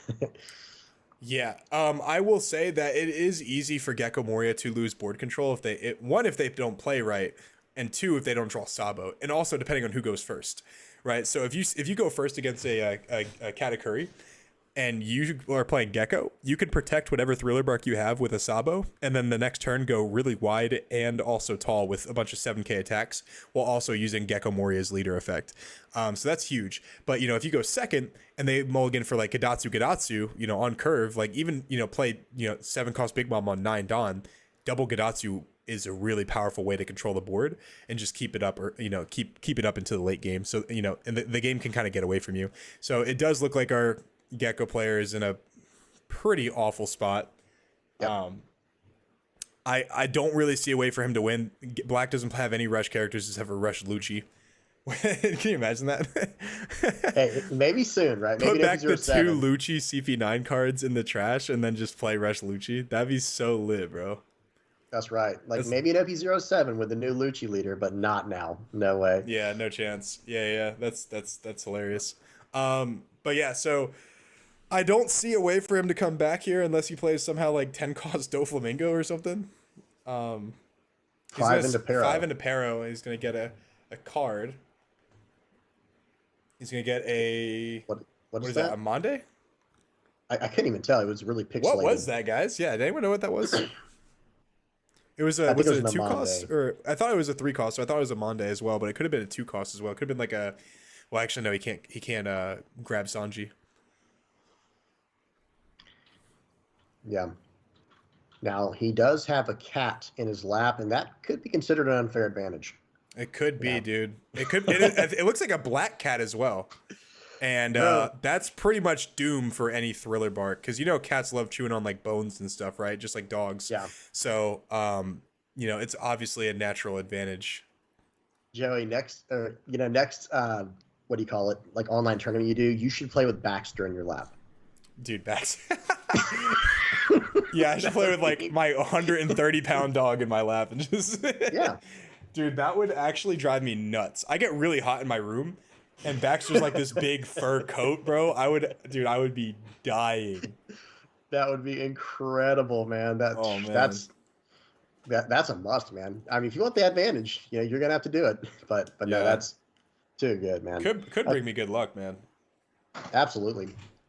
So he got back he played out a 2-cost Helmeppo, and now he played out Gecko with the remaining 8, and he's going to try to pop the Gadatsu and something else. I can't imagine it be anything more than the Parasparrow. Okay, so get out the other Helmeppo, -3 Double the Paro. Helmeppo and then Lucci looks like. So it's probably gonna pop the Gadatsu and the Parasparrow. Yep. And then I don't know how many cards he has in hand, but he has a Big Mom and a Katakuri. I think even if he has a reject, especially the game's over with. Yes, agreed. Yeah, but even without a reject, it's still possibly like kind of over. Someone's at my door, Joey. I'll be right back. Okay. Sounds good. Yeah, the cat could be telling the player what to play, so I think that could be an unfair advantage. I don't know. What do you guys think? I feel like, dude, like cats are so wise, dude. They've lived for they have 9 lives, and a lot of cats can live for like 15 to 20 years. So that's 9 times. What's 9 times 20? That's 180 years. Is my math right on that? 9, 20. Yeah, I think that's 180 years. So like 180 years of wisdom. That cat could be telling you a lot about it, like about this game right now. Looks like he's gonna play a 10-cost Big Mom right there. Swing 5 at life, and I think he only has 1 card in hand. Then he's gonna swing 8, and I think he just wins right then and there. The GG's is called, and yeah, wow, I didn't know he had that little cards in hand. But I mean, either way, even if he didn't play 10 Mom, he wins regardless. So, dude, cat is very, very strong right now. So I think that should be pretty much towards like the end of the round. We're gonna take a quick little break, and then we'll be back with round 4, guys. Thanks for watching, though.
All right, guys, disregard. We got a Reiju match still going on here, so we're gonna kind of follow up with our Reiju player real quick. See what's up. Just kind of ahead and fixing everything real quick while I get everything started. But looks like let's check it out. Window capture, get everything taken care of. 21. All right, and pretty much good to go right there. Yeah, Reiju is definitely one of my favorite decks to play for sure. I think it's just really interesting the way it plays, like the whole level up system. I know a lot of people don't like it for some reason. I don't know why. But it looks like Reiju versus Sokka.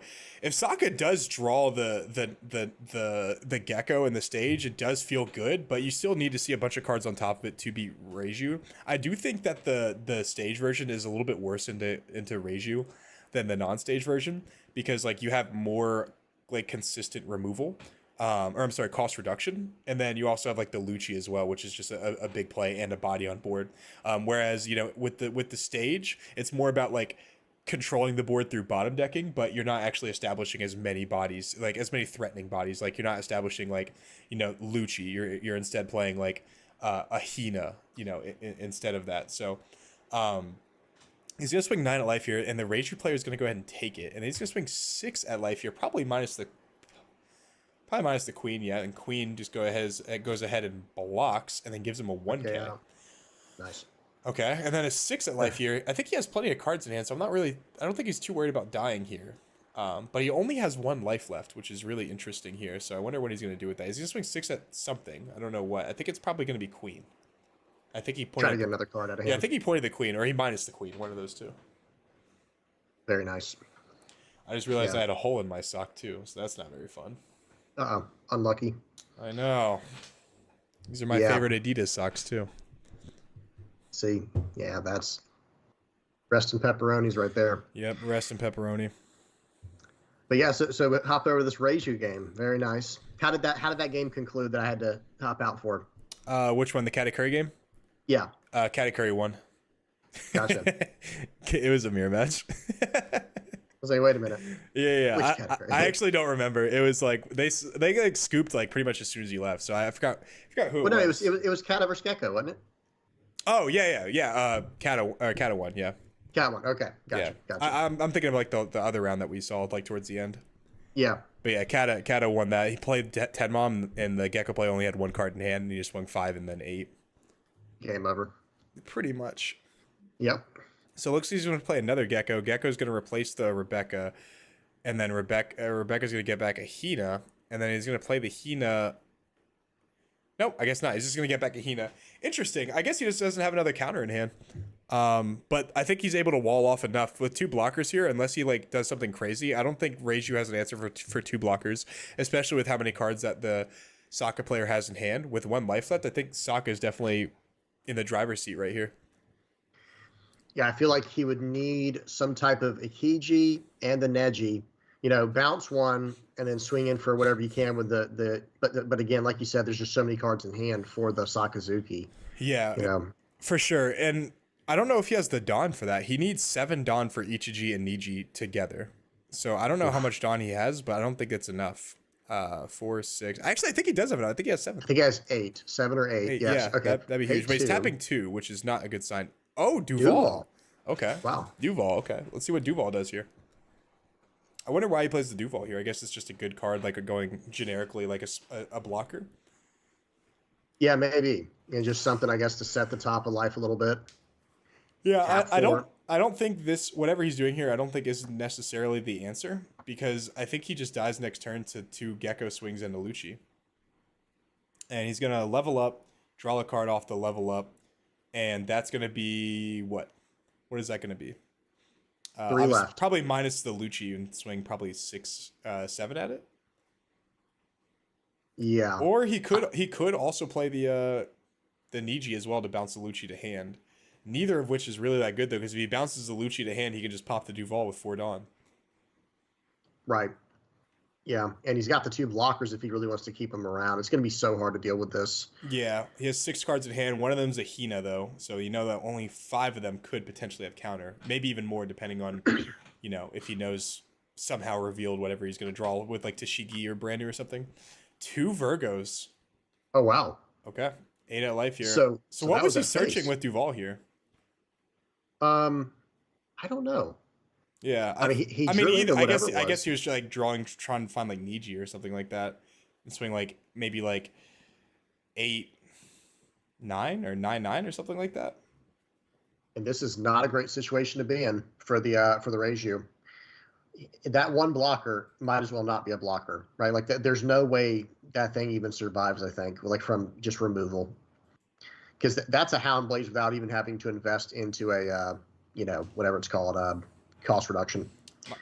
Vic in the comments said, "Someone get this man a mini snap." I don't know what a mini snap is. You know what that is? Not sure what that is. I don't know, man. But if I need it, someone get it for me, bro. That'd be nice. So, I'll send you guys my Amazon wish list if you guys are trying to help me out. Yeah, Houndblaze just takes care of the Duval, and that's pretty much game over right there. Searching the top 5 for a Germa 66. I think Germa 66 draws a card, right? Or maybe activates main. Yeah. Doesn't matter either way. 9k and going to life is going to be pretty massive in here. Yeah, because it's going to be 9K, 9K, and then 16K. While we're here, guys, if you guys want to subscribe to the VV Theories YouTube channel, that would be awesome. If you guys want to give, you know, my future videos a like in the future, you know, that would be great too. You know, I can't really say no to that. It's a hard sleeve the size of a deck box. Oh, yeah. Okay, mini. Okay, snap case. I know what you're talking about. Okay. Gotcha. For the Reiju. Yeah, for the Reiju. I thought, dude, like this stream looks great right now, right? The overlay that we got was nice. I was like, man, what are we missing here? Okay, cool. That makes a lot of sense. Yeah. I should definitely invest more in a mini snap case, because I have a few leaders that have gone up a lot in price, like Black Yellow Big Mom. Blurple Crocodile gone up in price as well. So I'm pretty much raw dogging it right there. The only thing I have in a case is my Sakazuki. That's because someone gave me a mini snap. I don't even know where they sell them at. They don't sell them at like local stores, do they? You might have to Amazon it or something, like buy it off Amazon. I'm not sure where to buy those at either, to be honest. This person said they're like $1. Yeah. Too rich for my blood. All right. Accepting donations. All right, let's check out some of the other games real quick. That might be the last one. I think that's it. Yeah, let's go ahead and go to the new round, guys. We'll be back in a little bit.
All right, guys, we're back to round 4. We had Moab said, stop watching, I keep losing. I'm sorry, bro. I don't mean to curse you, bro, but I want to see how you're doing, bro, because Reishu's a cool deck, dude. I want to see you do well, man. So I'm like okay, like what does he got? What does he got? The sauce? I saw the Duval, and I was like, okay, he's about to do something with it. Hey, man, I'm rooting for you, bro. That's right. Vivi, if you want to talk while I fix the names, that'd be great. Absolutely. So, guys, we got a pretty nice looking matchup here. Sakazuki versus Katakuri, pretty classic at this point, right? This is right now in the way that the way the meta is. You can see kind of a triangle forming between Gecko, Moria, Sakazuki, and Katakuri. And Katakuri and Sakazuki, I actually think the way it is Sakazuki is just slightly favored somehow in a Katakuri if you look at the metrics. But it's like a 50-50 regardless. It's a very, very close matchup. And we're dealing with two undefeated players in the tournament right now. This is is this round 3 or 4? It's round 4. Round 4. So both 3-0. This should be a pretty solid game we're getting into here. And when it comes to, it's funny. What got me into the game was like the mono black navy stuff. I thought was so cool. Thought it was so fun. And then it kind of wasn't good, unfortunately. So when yellow came out, I hopped over to that to play black yellow Linland. A lot of people who know me know my black yellow Linland. That's like one of my probably my favorite little pet deck to mess around with on the side.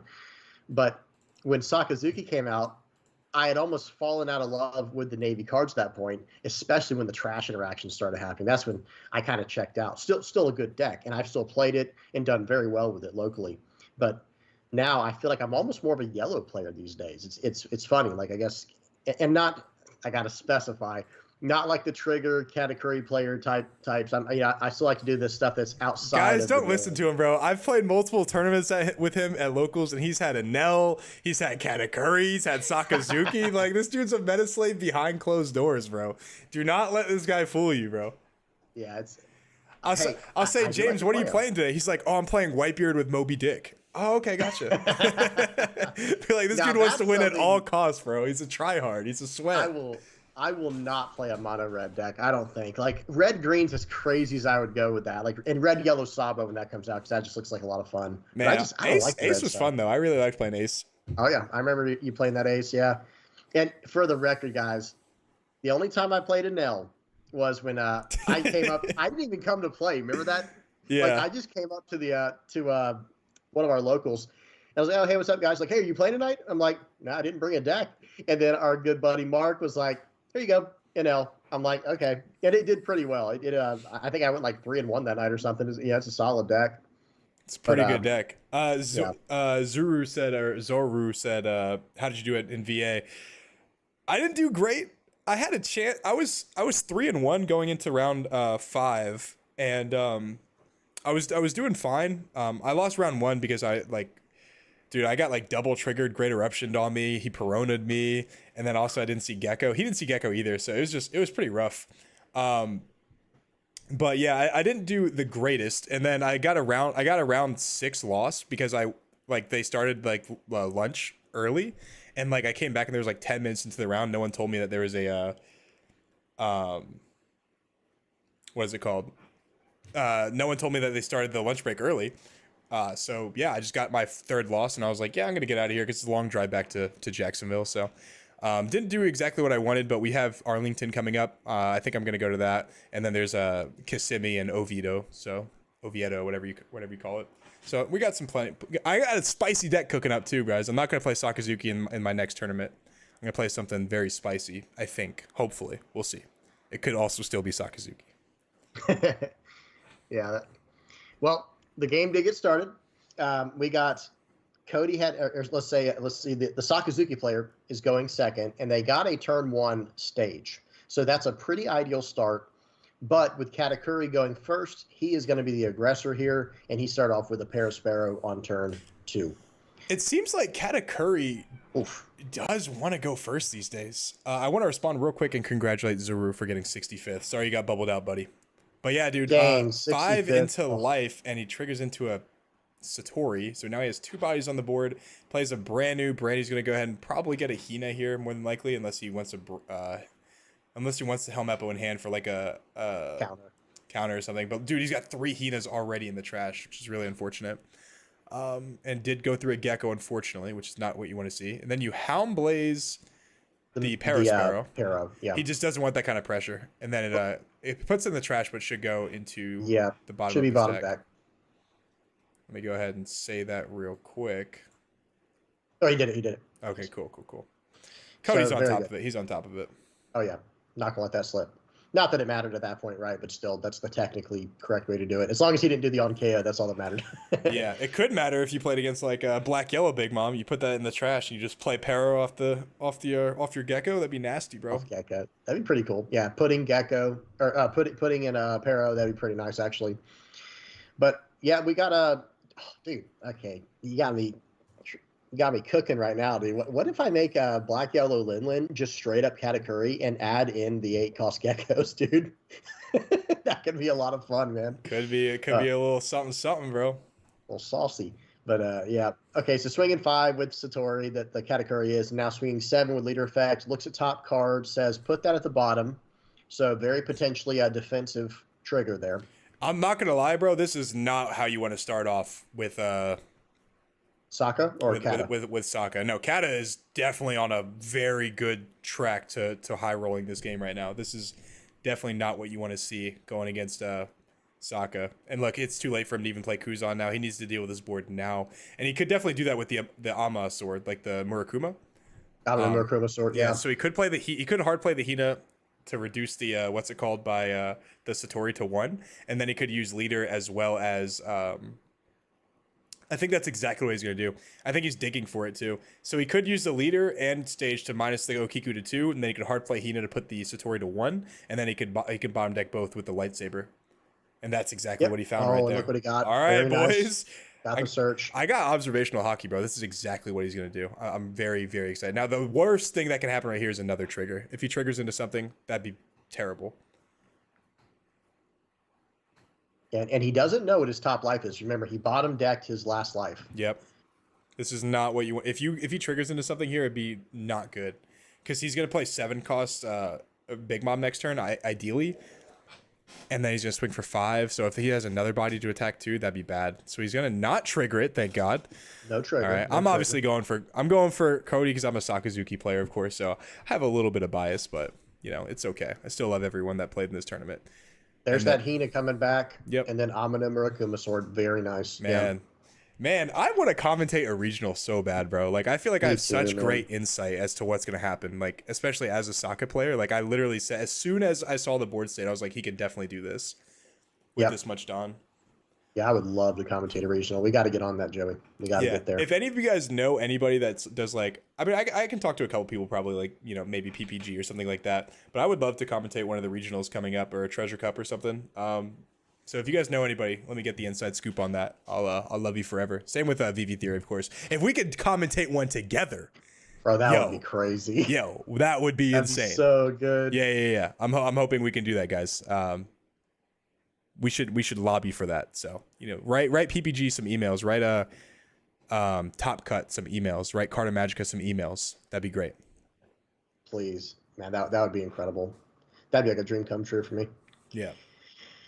So, okay, you know, Cody just totally swapped the board around. Like you were saying, he was in a pretty big amount of trouble.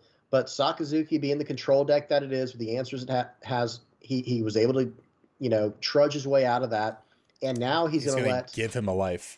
Yeah, Now let the Katakuri go up one. Now, the reason he's giving him a life, guys, is because he's already too far behind. So he doesn't want to get to the point where he trashes his life and then he gets rejected and then killed. So that's the reason he does it. He wants to either hover at 2 life or 0 life and try to control his board as much as possible. Now, he's definitely fighting some battles here, fighting some demons. So we'll see exactly how it comes out. But Cody Angeloff is a very, very good player. I'm not entirely sure of, you know, what Slaps' his real name is, but he could also be a very, very good player. I mean, obviously they're 3-0 at this point, so they're doing a pretty good job, both of them. So, you know, he could be making the right plays as well. But I definitely think that the Yell player has an advantage right now just because of how the game has started off. Yeah, I'm really curious to see. So, I mean, with this turn here, so do you pretty much have to get rid of that 7 cost, or maybe at least establish a blocker to mitigate this? I think it's really good to kill the 7 cost. He's tapping 5 Dawn for a Sabo. He's looking for something here. I'm not entirely sure what, but he needs 2 Dawn to get rid of anything, right? Yep. So he could technically Ice Age here. Ice Age plus Houndblaze to get rid of it if possible. I don't think they play it. I don't think stage version doesn't play Ice Age, unfortunately, unless this is like a Really? unless this is like a tech. Gotcha. Unfortunately, I don't think he has a way to actually deal with this big mom right here. That's Okay. definitely not what you want to see. So he's gonna swing 5 now to protect himself against Onami, a trigger, or a Zoro or something like that. Yeah. Shark, And he does have the Sabo down. So Shark said spam hearts for the Heart Pirates, guys. Appreciate you guys. Thank you for the That's right. hearts. Thanks for the love. So he's He's gonna go ahead and gonna take take it. this. No trigger, which is great. Okay, so that life that he gave him is now mitigated. So it's not a trigger, fortunately. Fortunately, yeah. It is so hot in my room, it's crazy. Holy smokes. I got a fan on me, dude. I got a fan right next to me. I got a fan, but it keeps picking up on the mic, so I can't turn it on too high of a setting. So I'm just cooking right now, bro. Ah. Okay, -1 to the 7 cost, probably just because it is what it is. Okay, gets a Gadatsu. And now what? Now he's gonna got 3 pass with left. 3 Dawn up. The reason he does 5 is because he wants to get cards out of his hand, guys. That's what he told me in the interview. But yeah, this is not looking good for our Sakazuki player. I was hoping he'd have at least like a Tashigi or a Brand New or something like that, but it's not the case. He's got to have something, right? Because he would have just gladly swung 3, or excuse me, swung 5 with Tashigi, right? Like there's no reason not to, or swing 6 with Brand New. So he's got to have something in hand, right? Or is he just not trying to give him a life trigger? He's not trying to give him the life trigger. Yeah, I think that's what he told me. Yep. So that's good heads up play there. Don't get too greedy, right? Trying to take too much life from a Katakuri player, because that is where they punish you. That is where they absolutely punish you. Unfortunately, he is at 9 Dawn right now, so another 7 Mom could be devastating, dude. And Cody's going to 10 next turn, so he could do the famous Gecko, Rebecca, Hina, Helmeppo, lightsaber combo. Like, that's a big tongue twister, but that realistically could. He's going to swing 8 into the Hina. And gives him part of the combo you just said. I mean, it is. Well, he actually, already had has lots so of, many Hinas, yeah. So he swings 8 at life here, and looks like he's going to play the Big Mom after all, but another 7 cost. That's massive. Yep. So here we go. So he's going to take this. I definitely think that's takes the right call. No Yep. trigger, of course, because Sokka doesn't really trigger into anything. Obviously. So, disregard. Parasparrow. Pero and Okiku. Okiku. I think Wow, I'd Okiku much no rather show. have that on the board than a Big Mom. What do you think? Like another 7 Lin. Yeah, I'd rather them play that than Big Mom, I think, because the Big Oh, Mom yes, the Big absolutely. Mom gives them another life or trashes it. This one you can easily deal with, probably you can deal with 2 of the 3 of those with the combo that I was just talking about, and then Yep. you obviously have the Sabo on board too, which is huge. Yep. Yeah, and now I will say it looks like, if I'm not mistaken, I think the Katakuri player is setting up for a next turn. What's it called? Reject. Like he's got him down to 1. He wants 1 character to survive here. 1 or 2 characters to survive and try to push through lethal, I think. So I think it is pivotal that we get rid of these 2 characters on the board here. Like at least 2 characters on the board have got to go this turn, I feel like. And those are such good on KO effects from both of them. Like one's a top 3 search, the other's gaining you life. So it's like, hopefully he has another Amado Murakuma sword. He should. I think he should, because you search with Tashigi, and he found 1, but I think he already had 1 in hand anyway. There's no way for me to know, but I think he did have 1 in hand already. Worst case scenario, what he could do is he could Houndblaze the Okiku and then swing it to the Big Mom. But Gecko. a Gecko, okay. So I think this is the right call. Now, depending on the situation, he could drop Rebecca and Tashigi and try to find one. Yep. And then he could still play the Hina to bring down. He won't be able to take out the. If he does that play, which doesn't look like he's going to do it, he won't be able to take out the Big Mom, but he can take out both the Okiku and the Parasparrow and just leave the Big Mom there and chump block with Rebecca. So that's good. So he's Yep. gonna play Rebecca. Rebecca's gonna get back something. I forgot what. He's gonna play the Helmeppo. Helmeppo's Get that gonna Virgo target back. Helmeppo's gonna target the Okiku. He's gonna get Virgo back. He's gonna Houndblaze, like I said, the Okiku.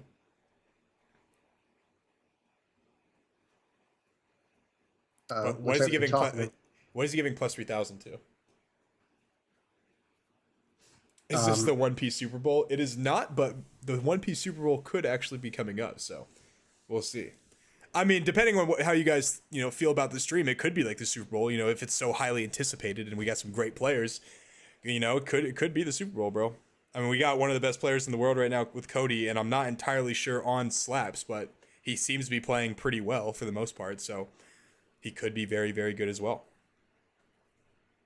And he Hound Blazes the Kikanojo off the board, swing 6 or whatever it was. Oh, I think he probably swung 8 at the Lin because he only countered out with the 2K. Yeah, I think it's at the Lin because he doesn't want to give him cards. Remember?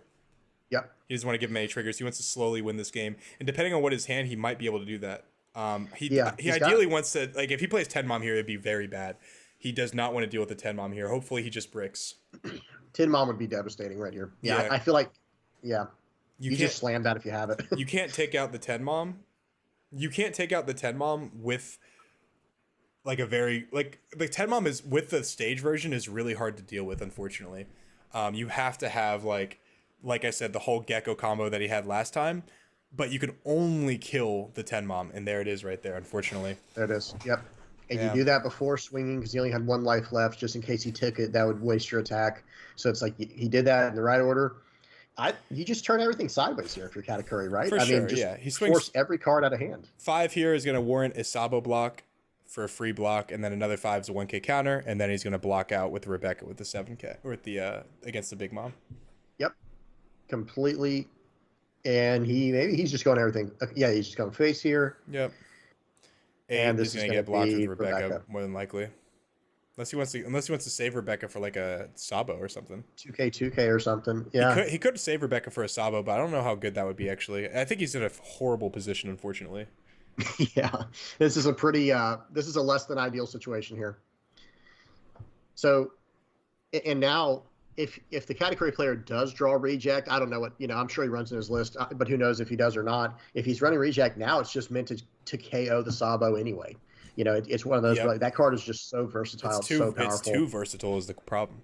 Especially for a yellow card. It's kind of strange that they have a card like that. It does make up for it because the first 2 sets, yellow literally didn't have like any ways of like getting rid of anything, but now they have too many ways, unfortunately, so they're kind of trying to like overbalance it.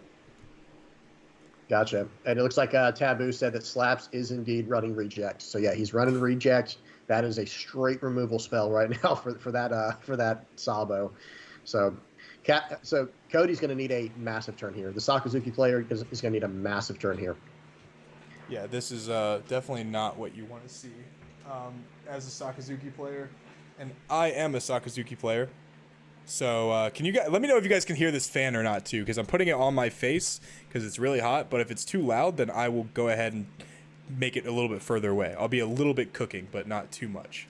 So you guys let me know if it bothers you, and I'll move it.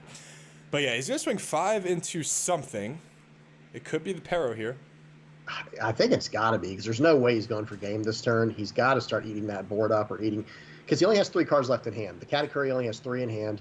So -1 to the 7 Lin, swing 5 into the 5 Parasparrow. I let this thing go right here, because that makes it where, like, okay, now you have to attack my life for the most part, or start investing too much into me.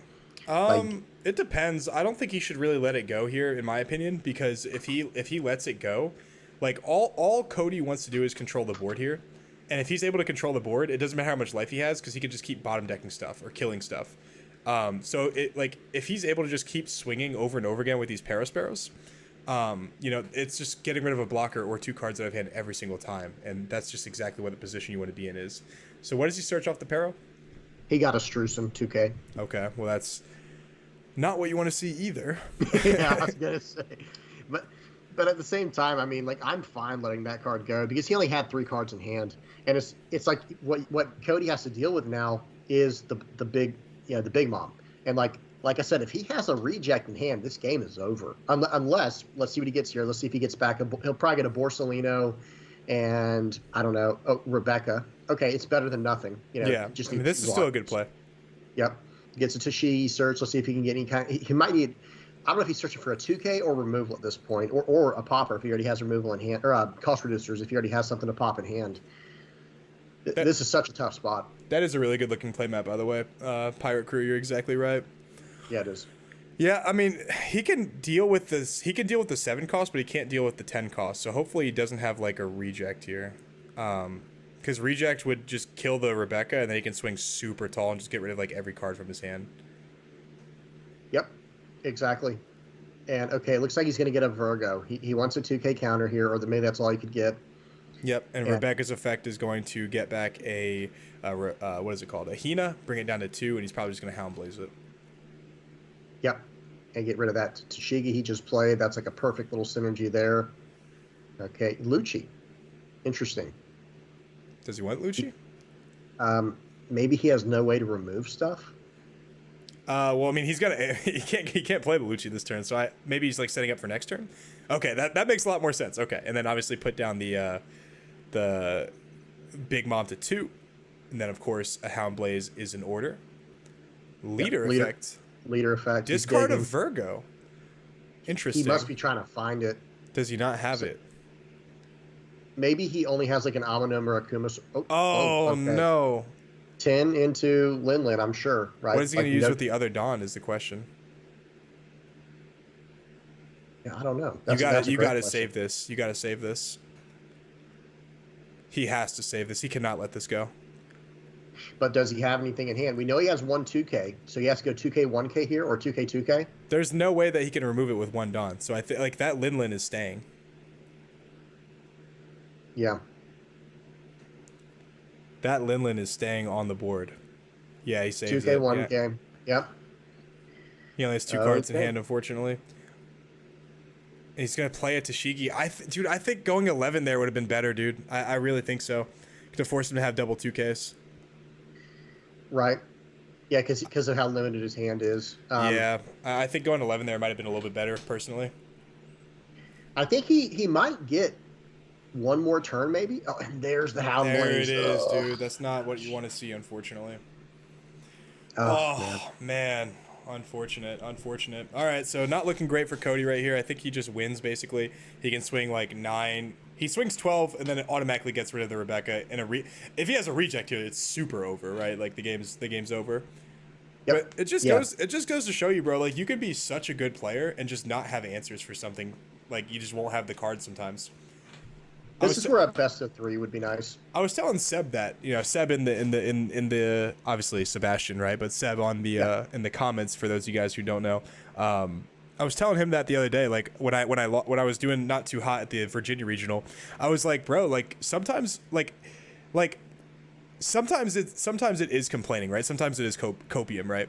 But like if you just don't draw the cards that you need, you just can't win the game. Like for me, I didn't draw Gecko 3 times out of the 5 games I played at the Virginia regional, and like I played to my outs, right? Like I did the best I could to like play without seeing Gecko, right? Like I wasn't trying to like control the board as much. I was going to like a little bit more aggro, and because I had Hound Blazes, I just didn't have like that type of thing right there, and I was just losing because I just didn't have like the sustain to deal with like Gecko or Reiju.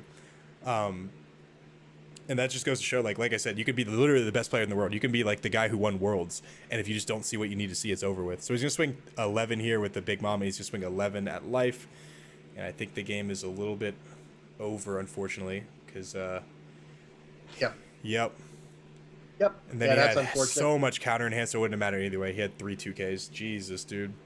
So it wouldn't have mattered either way. But man. All right, well, good job to our Katakuri player right there, and then we'll go on to another table. We'll be right back, guys.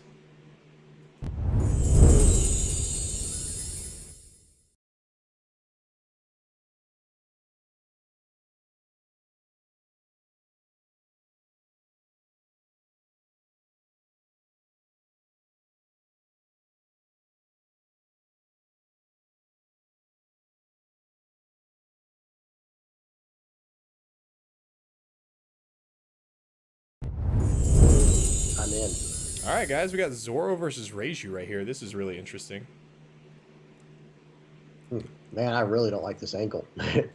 This the Zoro's angle. Yeah, I've never personally been a fan of like the overhead kind of thing, but it's interesting. Back in the day, I never wanted to watch Zoro gameplay, but now I always like watching like the old leaders of the past clash against new leaders and just see like either how far they are or if they're still good. It's really interesting to see. Yeah, I like when it's like a healthy mix of like all the different like colors or leaders or archetypes. Because as long as my thing is like as long as there's like an aggro deck, a mid-range deck, and a control deck, or at least something close to those three main types, I'm pretty happy. And what I feel like we're lacking right now, not for long, but what we're lacking right now is like a good aggro deck, like what Zora was, like this go wide, run them overboard. What deck is going to be the aggro deck? You said not for long. Yeah, I think it's gonna be red, purple, law, and EV01. That deck just goes so fast. Oh yeah, law. Yeah, law. Red, Is, yeah. law is really good. Emmanuel said hot take, but I don't think Sokka is the best deck in the format. I think Moria is better. I think you can make the argument that Kata is better too. Honestly, bro, you honestly could be. I think you're right, bro. So I don't know 100%, right? I don't know 100% if I agree with that, but like the argument could be made, and I wouldn't. When you say that, I wouldn't shut you down, because like it just feels like there's so many answers for Sokka, whereas like some of these other decks are like unstoppable forces. Like I feel like Katakuri is like an unstoppable force sometimes. I think that is low key the best deck in the meta right now, and then I think Gecko, because it has a good matchup into Katakuri, is technically probably the best deck because it has it maybe has like a 55-45 into Sokka, in my opinion. Like I think Sokka's still favored, but like because it's not too far away from Sokka's like matchup spread, and it's really good into Kata, I could definitely see where you're coming from, bro. So he rad beamed out of one. There's one attack left. I think Reiju's probably going to go all in here, by the way. Cody, Swing 9. I'm sorry to interrupt you, James, but Cody said Sokka is 100% the best deck, just the best players swapped off of it. Interesting. Cody, I still do believe Sokka is the best deck. I still do believe that, but the argument could be made that it's not. Oh, the Reiju one, by the way. Oh, wow. Did they? Man. Because, yeah, that should... Because he swung in for 9, and all he had was a rad beam and a buggy in hand. So that, I'm pretty sure. It's interesting, Cody. It's interesting, Cody, because you said the best players swapped off it. Usually, the best players in the game do usually play the best deck, though, if they want to compete at a high level. So it's interesting that they swapped off it. I wonder why that is. I agree with Cody. By the way, like I was saying, I was thinking that the other day when me and you were playing, Joey. It's like, yes, Gecko Moria is very strong right now. Yes, Katakuri is very strong. Like no one's debating that, right? But a lot of the best players, they're like, well, let's play other decks. You know what I mean? They're probably burned out, and it's also kind of awkward playing a deck you know is going to be banned soon. Okay, Cody said because they're bored of Sokka. That's fair. That's completely fair. For me personally, I don't think Sokka's been out long enough to be bored of him personally. I don't know why it is, but like in Yu-Gi-Oh, Cody, you came from Yu-Gi-Oh as well, so like obviously like you know more about like Yu-Gi-Oh than I would. But like Yu-Gi-Oh, we played like the same deck for like 8 months in a row. Like we played Tier Limit for like a year straight, and no one got bored of it. I guess One Piece people are just like they just move on quicker. Let's check out some of the other games while we're kind of talking. Yeah, where to? Check out 13. Okay.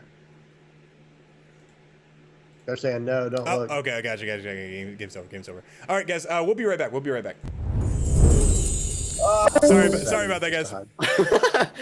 But wait, before you leave. Just What's so I up? don't get a troll, I was gonna troll and be like, he's gonna hit.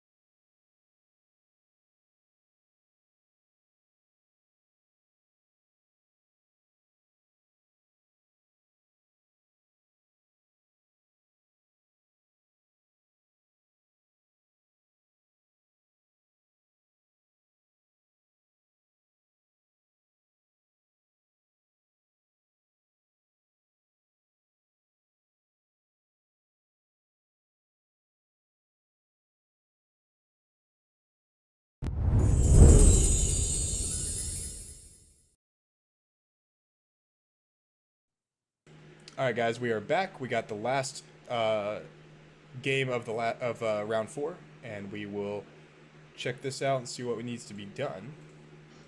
We got Moash again. Bro, We gotta break the curse. Moash told us not to Moash told us not to watch him, but like I gotta see him get a dub, bro. Like it's time, dude. K3. Cody Here said, we by the go. way, that because Gecko matchup from what I've played is like 60-40 for Sokka. So Sokka loses that match, you said, or is it favored with Sokka? What do you mean by that? So 60-40 in favor of Sokka, because if that's the case, then I would agree.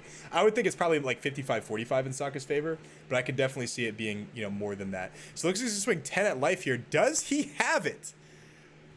Is he gonna see? Okay, yeah, I figured Sokka's favored. Is he going to have it? He has a lot of cards in hand. It looks like he's got a little brick right there. So I That's don't how know. it felt when we were playtesting too, Joey. Yeah. Like, we did some playtesting, and man, Sokka felt like it just demolished Gecko and Moria. Like it was rough. Yeah, especially the stage version, because it is obviously so good into getting rid of 4-drops, like in multiple of them too. Oh, 0. So 3. But he still has 2 6s. 4, 5, 6. He still has a 6K with Queen, And swing 6. and that's GG. it. The virtual fist bump. That's right. Guys, there's gonna He be broke the one more curse. round after this, and we're gonna watch table 1 to see who wins. We're gonna watch table 1 to see who wins. I think our white beard player might actually still be undefeated, but we'll double check that. We'll be right back with the rounds, guys.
All right, guys, while we are kind of waiting on round 5, I will give a quick shout out to my website. If you guys want to, this is MoonlightTCG.com. So if you guys want to check that out, that'd be great. We have weekly tournaments right here. We got tournament results that are coming up soon. We got all of them up to date so far. We're still waiting on the VA one, the VA regional information. Then we have some upcoming tournaments as well, where you can get some discounts on travel. So for example, if you guys are going to Arlington, Texas, we got you a $120 room per night, and it's close to the convention center. You might even be able to walk there. Not entirely sure. Same thing with the Kissimmee regional. Same thing with the Peoria regional. So be sure to check those out. And then, yeah, let's go back to round 5, and we'll be back soon.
All right, guys, we got Whitebeard versus Cat in the final round.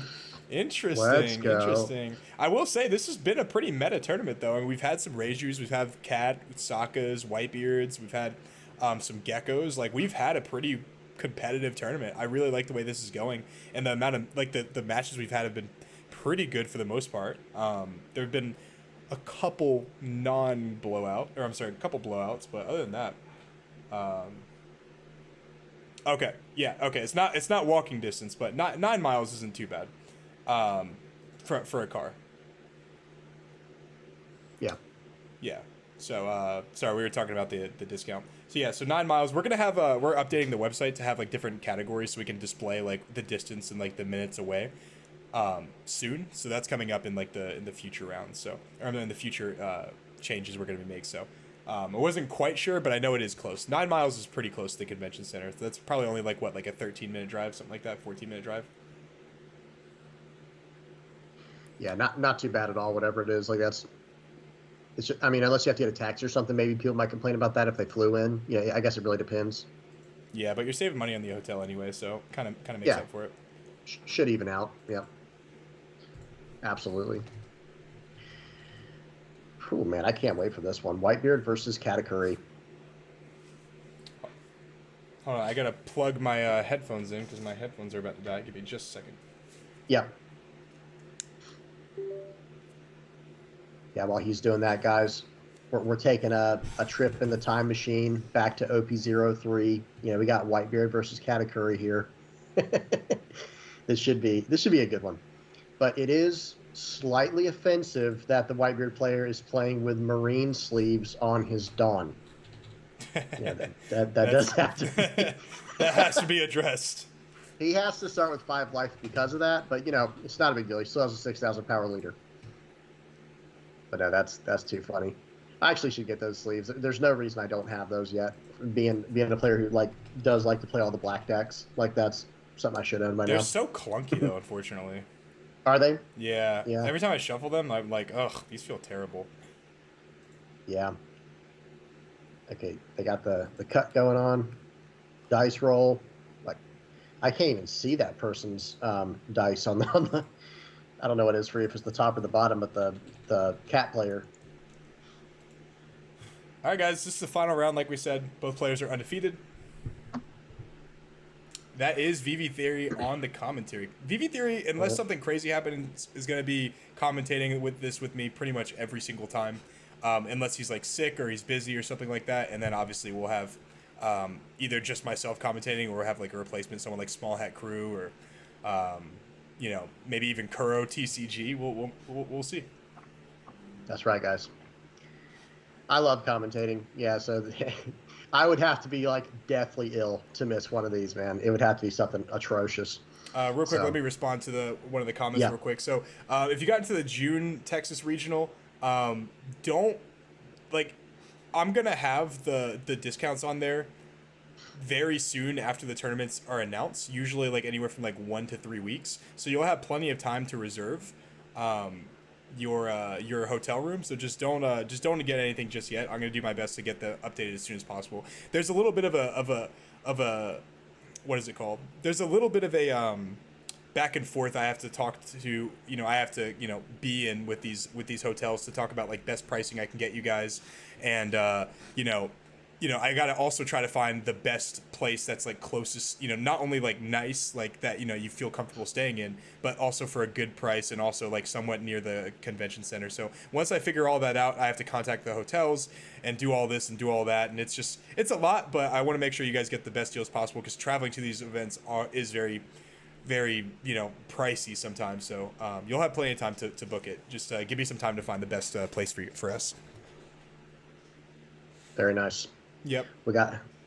We did get a mulligan to start off for the Katakuri player.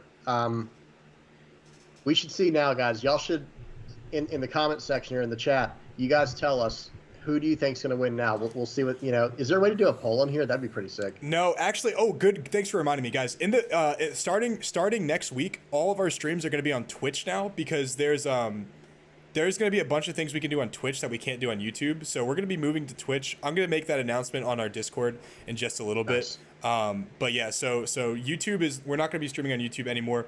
It's going to be just Twitch for the foreseeable future. Also, it'd be nice you guys give us your Prime subs, you get them for free if you have Amazon Prime. So might as well give us a little, might as well give us your Prime sub if you got nothing else to spend it on. I'd really appreciate it. But yeah, so we're moving to Twitch just so we have more options to do polls and things like that because that is something I think is really fun.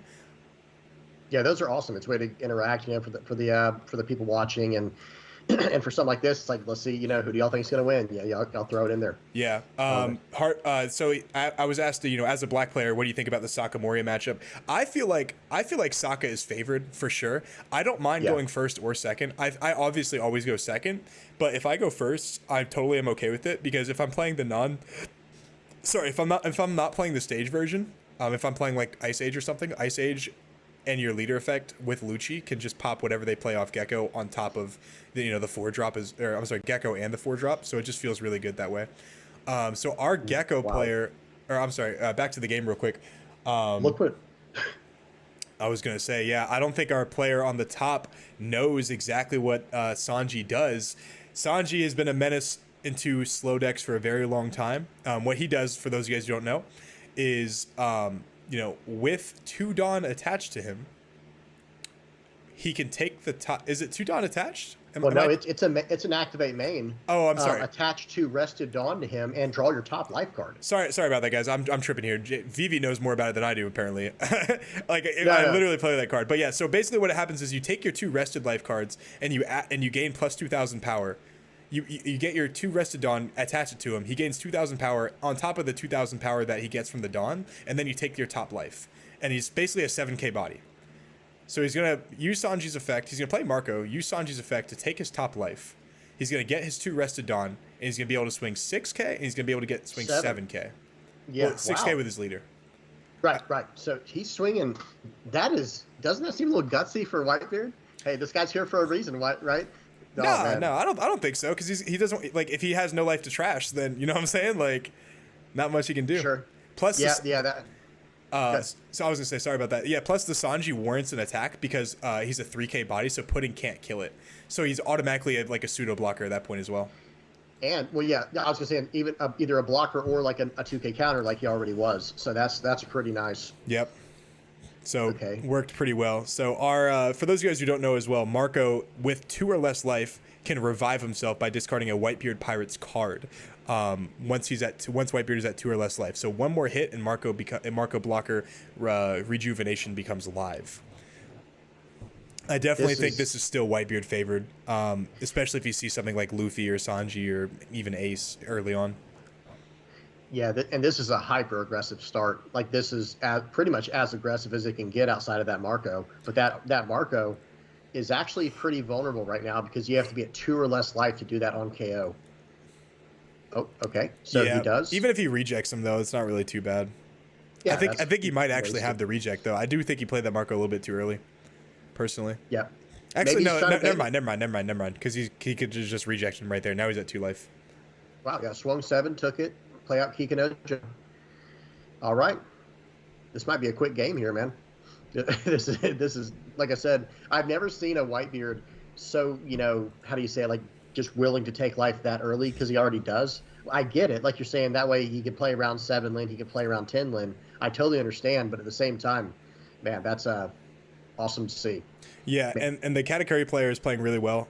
Slaps is playing really well already because he's going very wide with Okiku, Pero, and Sanji, and his Pero. leader. Well, yeah, Pero and his leader is what I meant to say. And, that's the trick to beating Whitebeard. Like we almost saw the Gecko player earlier.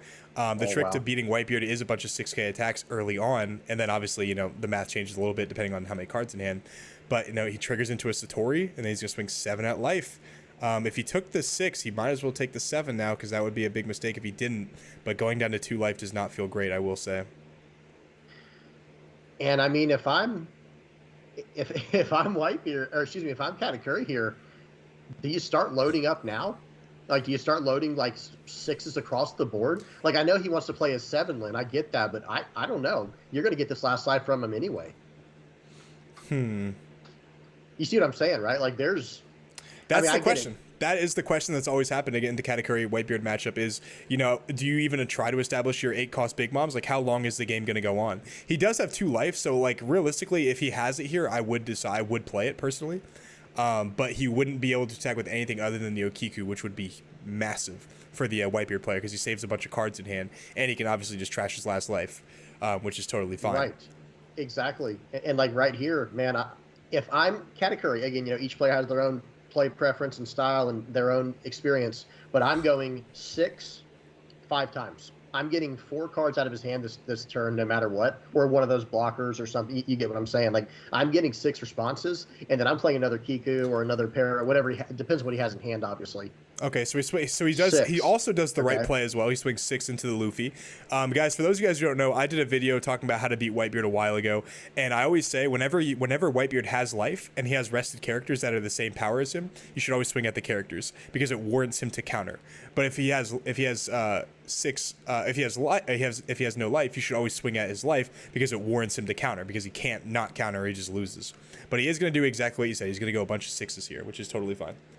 Yeah, and 6 into the Luffy does make sense, but at the same time, I guess it's fine. Obviously, I would just be going life. It's like you're either gonna lose this turn or next turn. That's basically what I'd be telling the Whitebeard. You're losing this turn or next turn. Because is there any way that the Whitebeard beats the Katakuri next turn? Like, I mean, realistically, Yeah, he has to go through there's a way. And yeah, he would have to brick pretty hard every single trigger. You know what I mean? It would have to be. Definitely, yeah. It's possible. That's why I was saying to play the 7-cost Big Mom right here, because if he plays the 7-cost Big Mom, he has 2 life and he has a wide board. He can realistically just wait one more turn until he's at 0 life and just go really, really hard.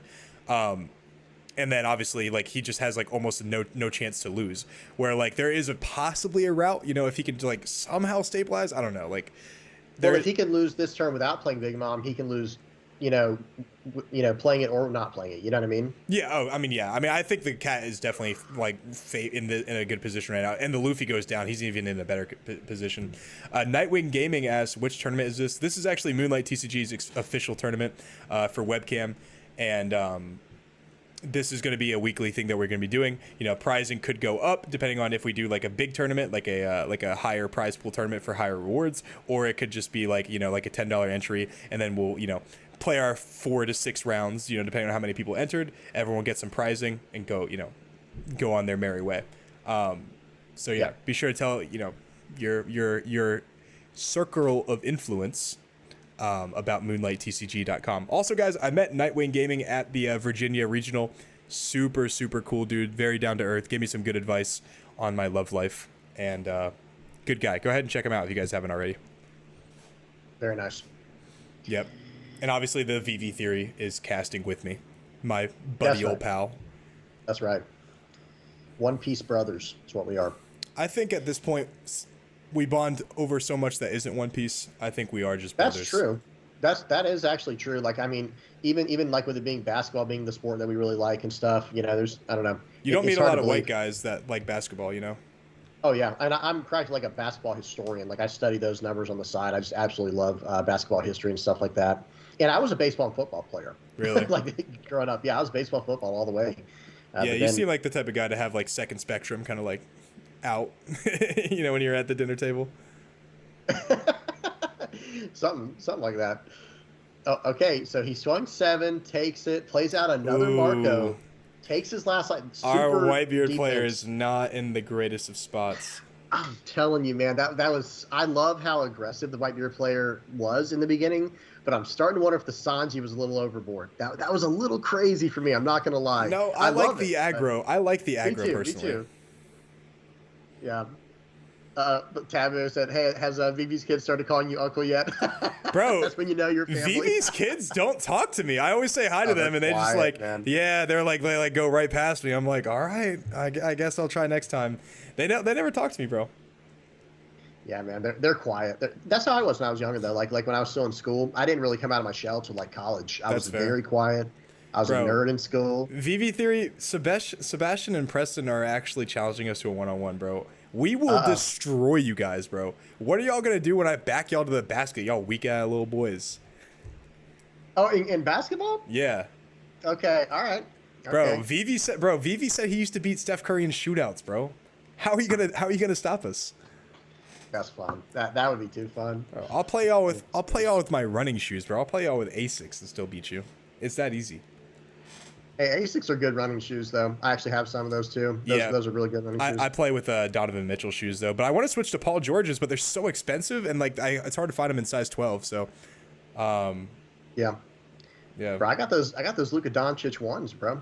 Oh, really? I do like Luka, but I don't like playing it. I don't really like Jordan Brand when it comes to playing basketball because I feel like they're too heavy.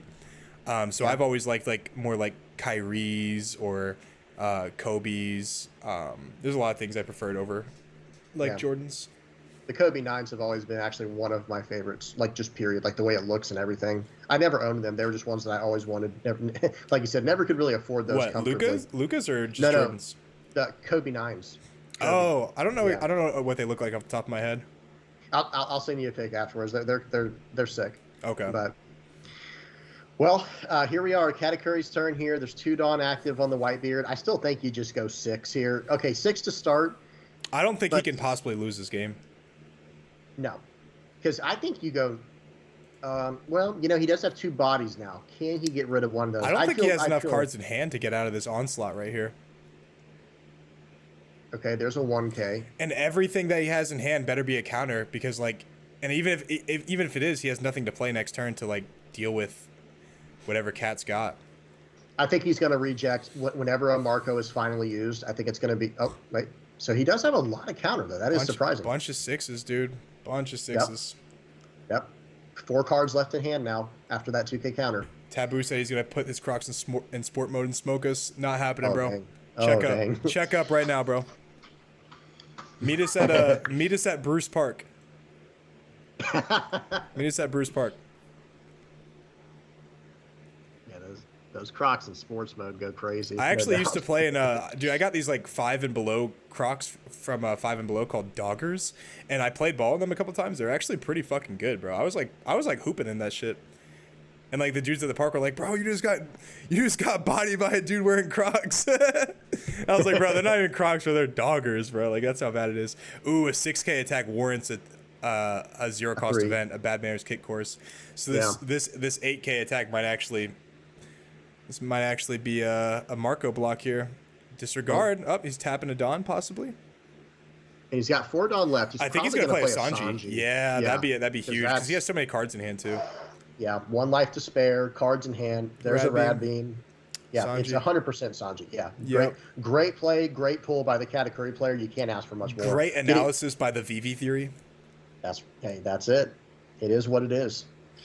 Now He has he's so all many in cards, here. dude. He has so many cards. I don't think it's What if- possible. What if the final card was a Luffy, man? We're like, well, no, that wouldn't even matter. I don't think that matters. No, I don't think it matters because he has to get through the first life, and he's not going to let Yeah. him do that.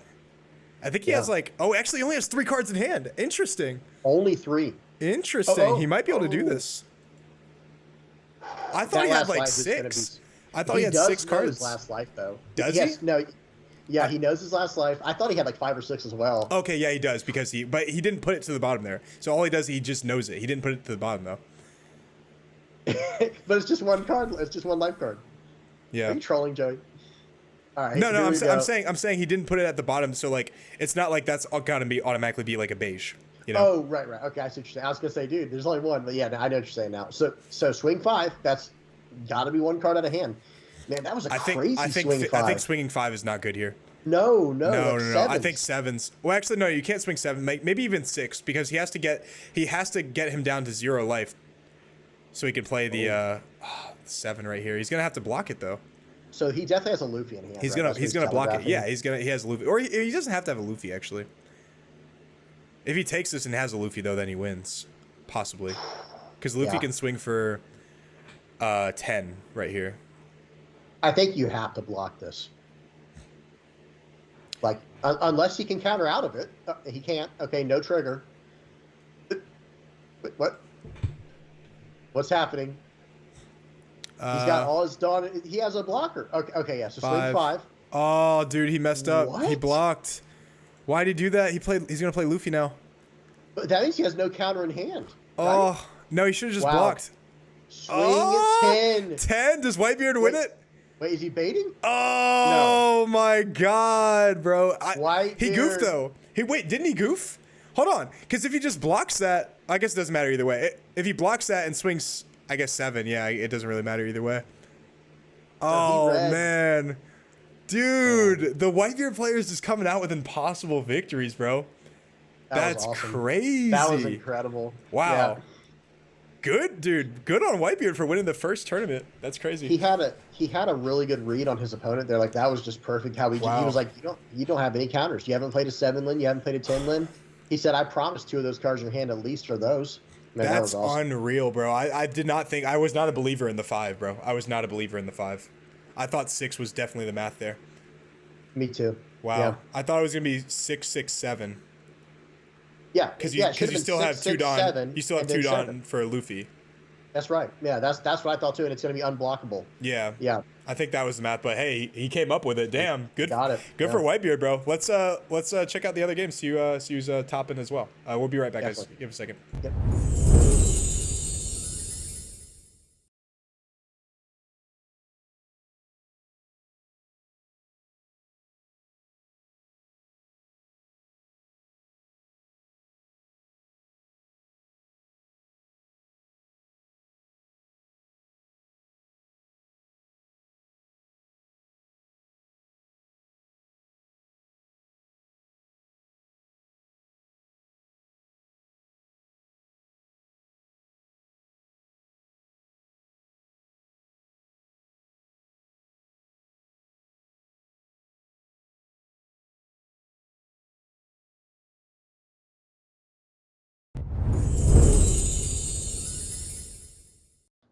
All right, guys, we got red purple law right here. Let me go ahead and update the window capture real quick.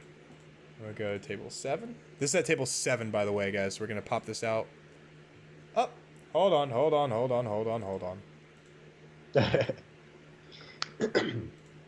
boys. Yep. There we go. Okay, good. We're good to go. Yeah, we got red purple law right here. Playing against the Katakuri.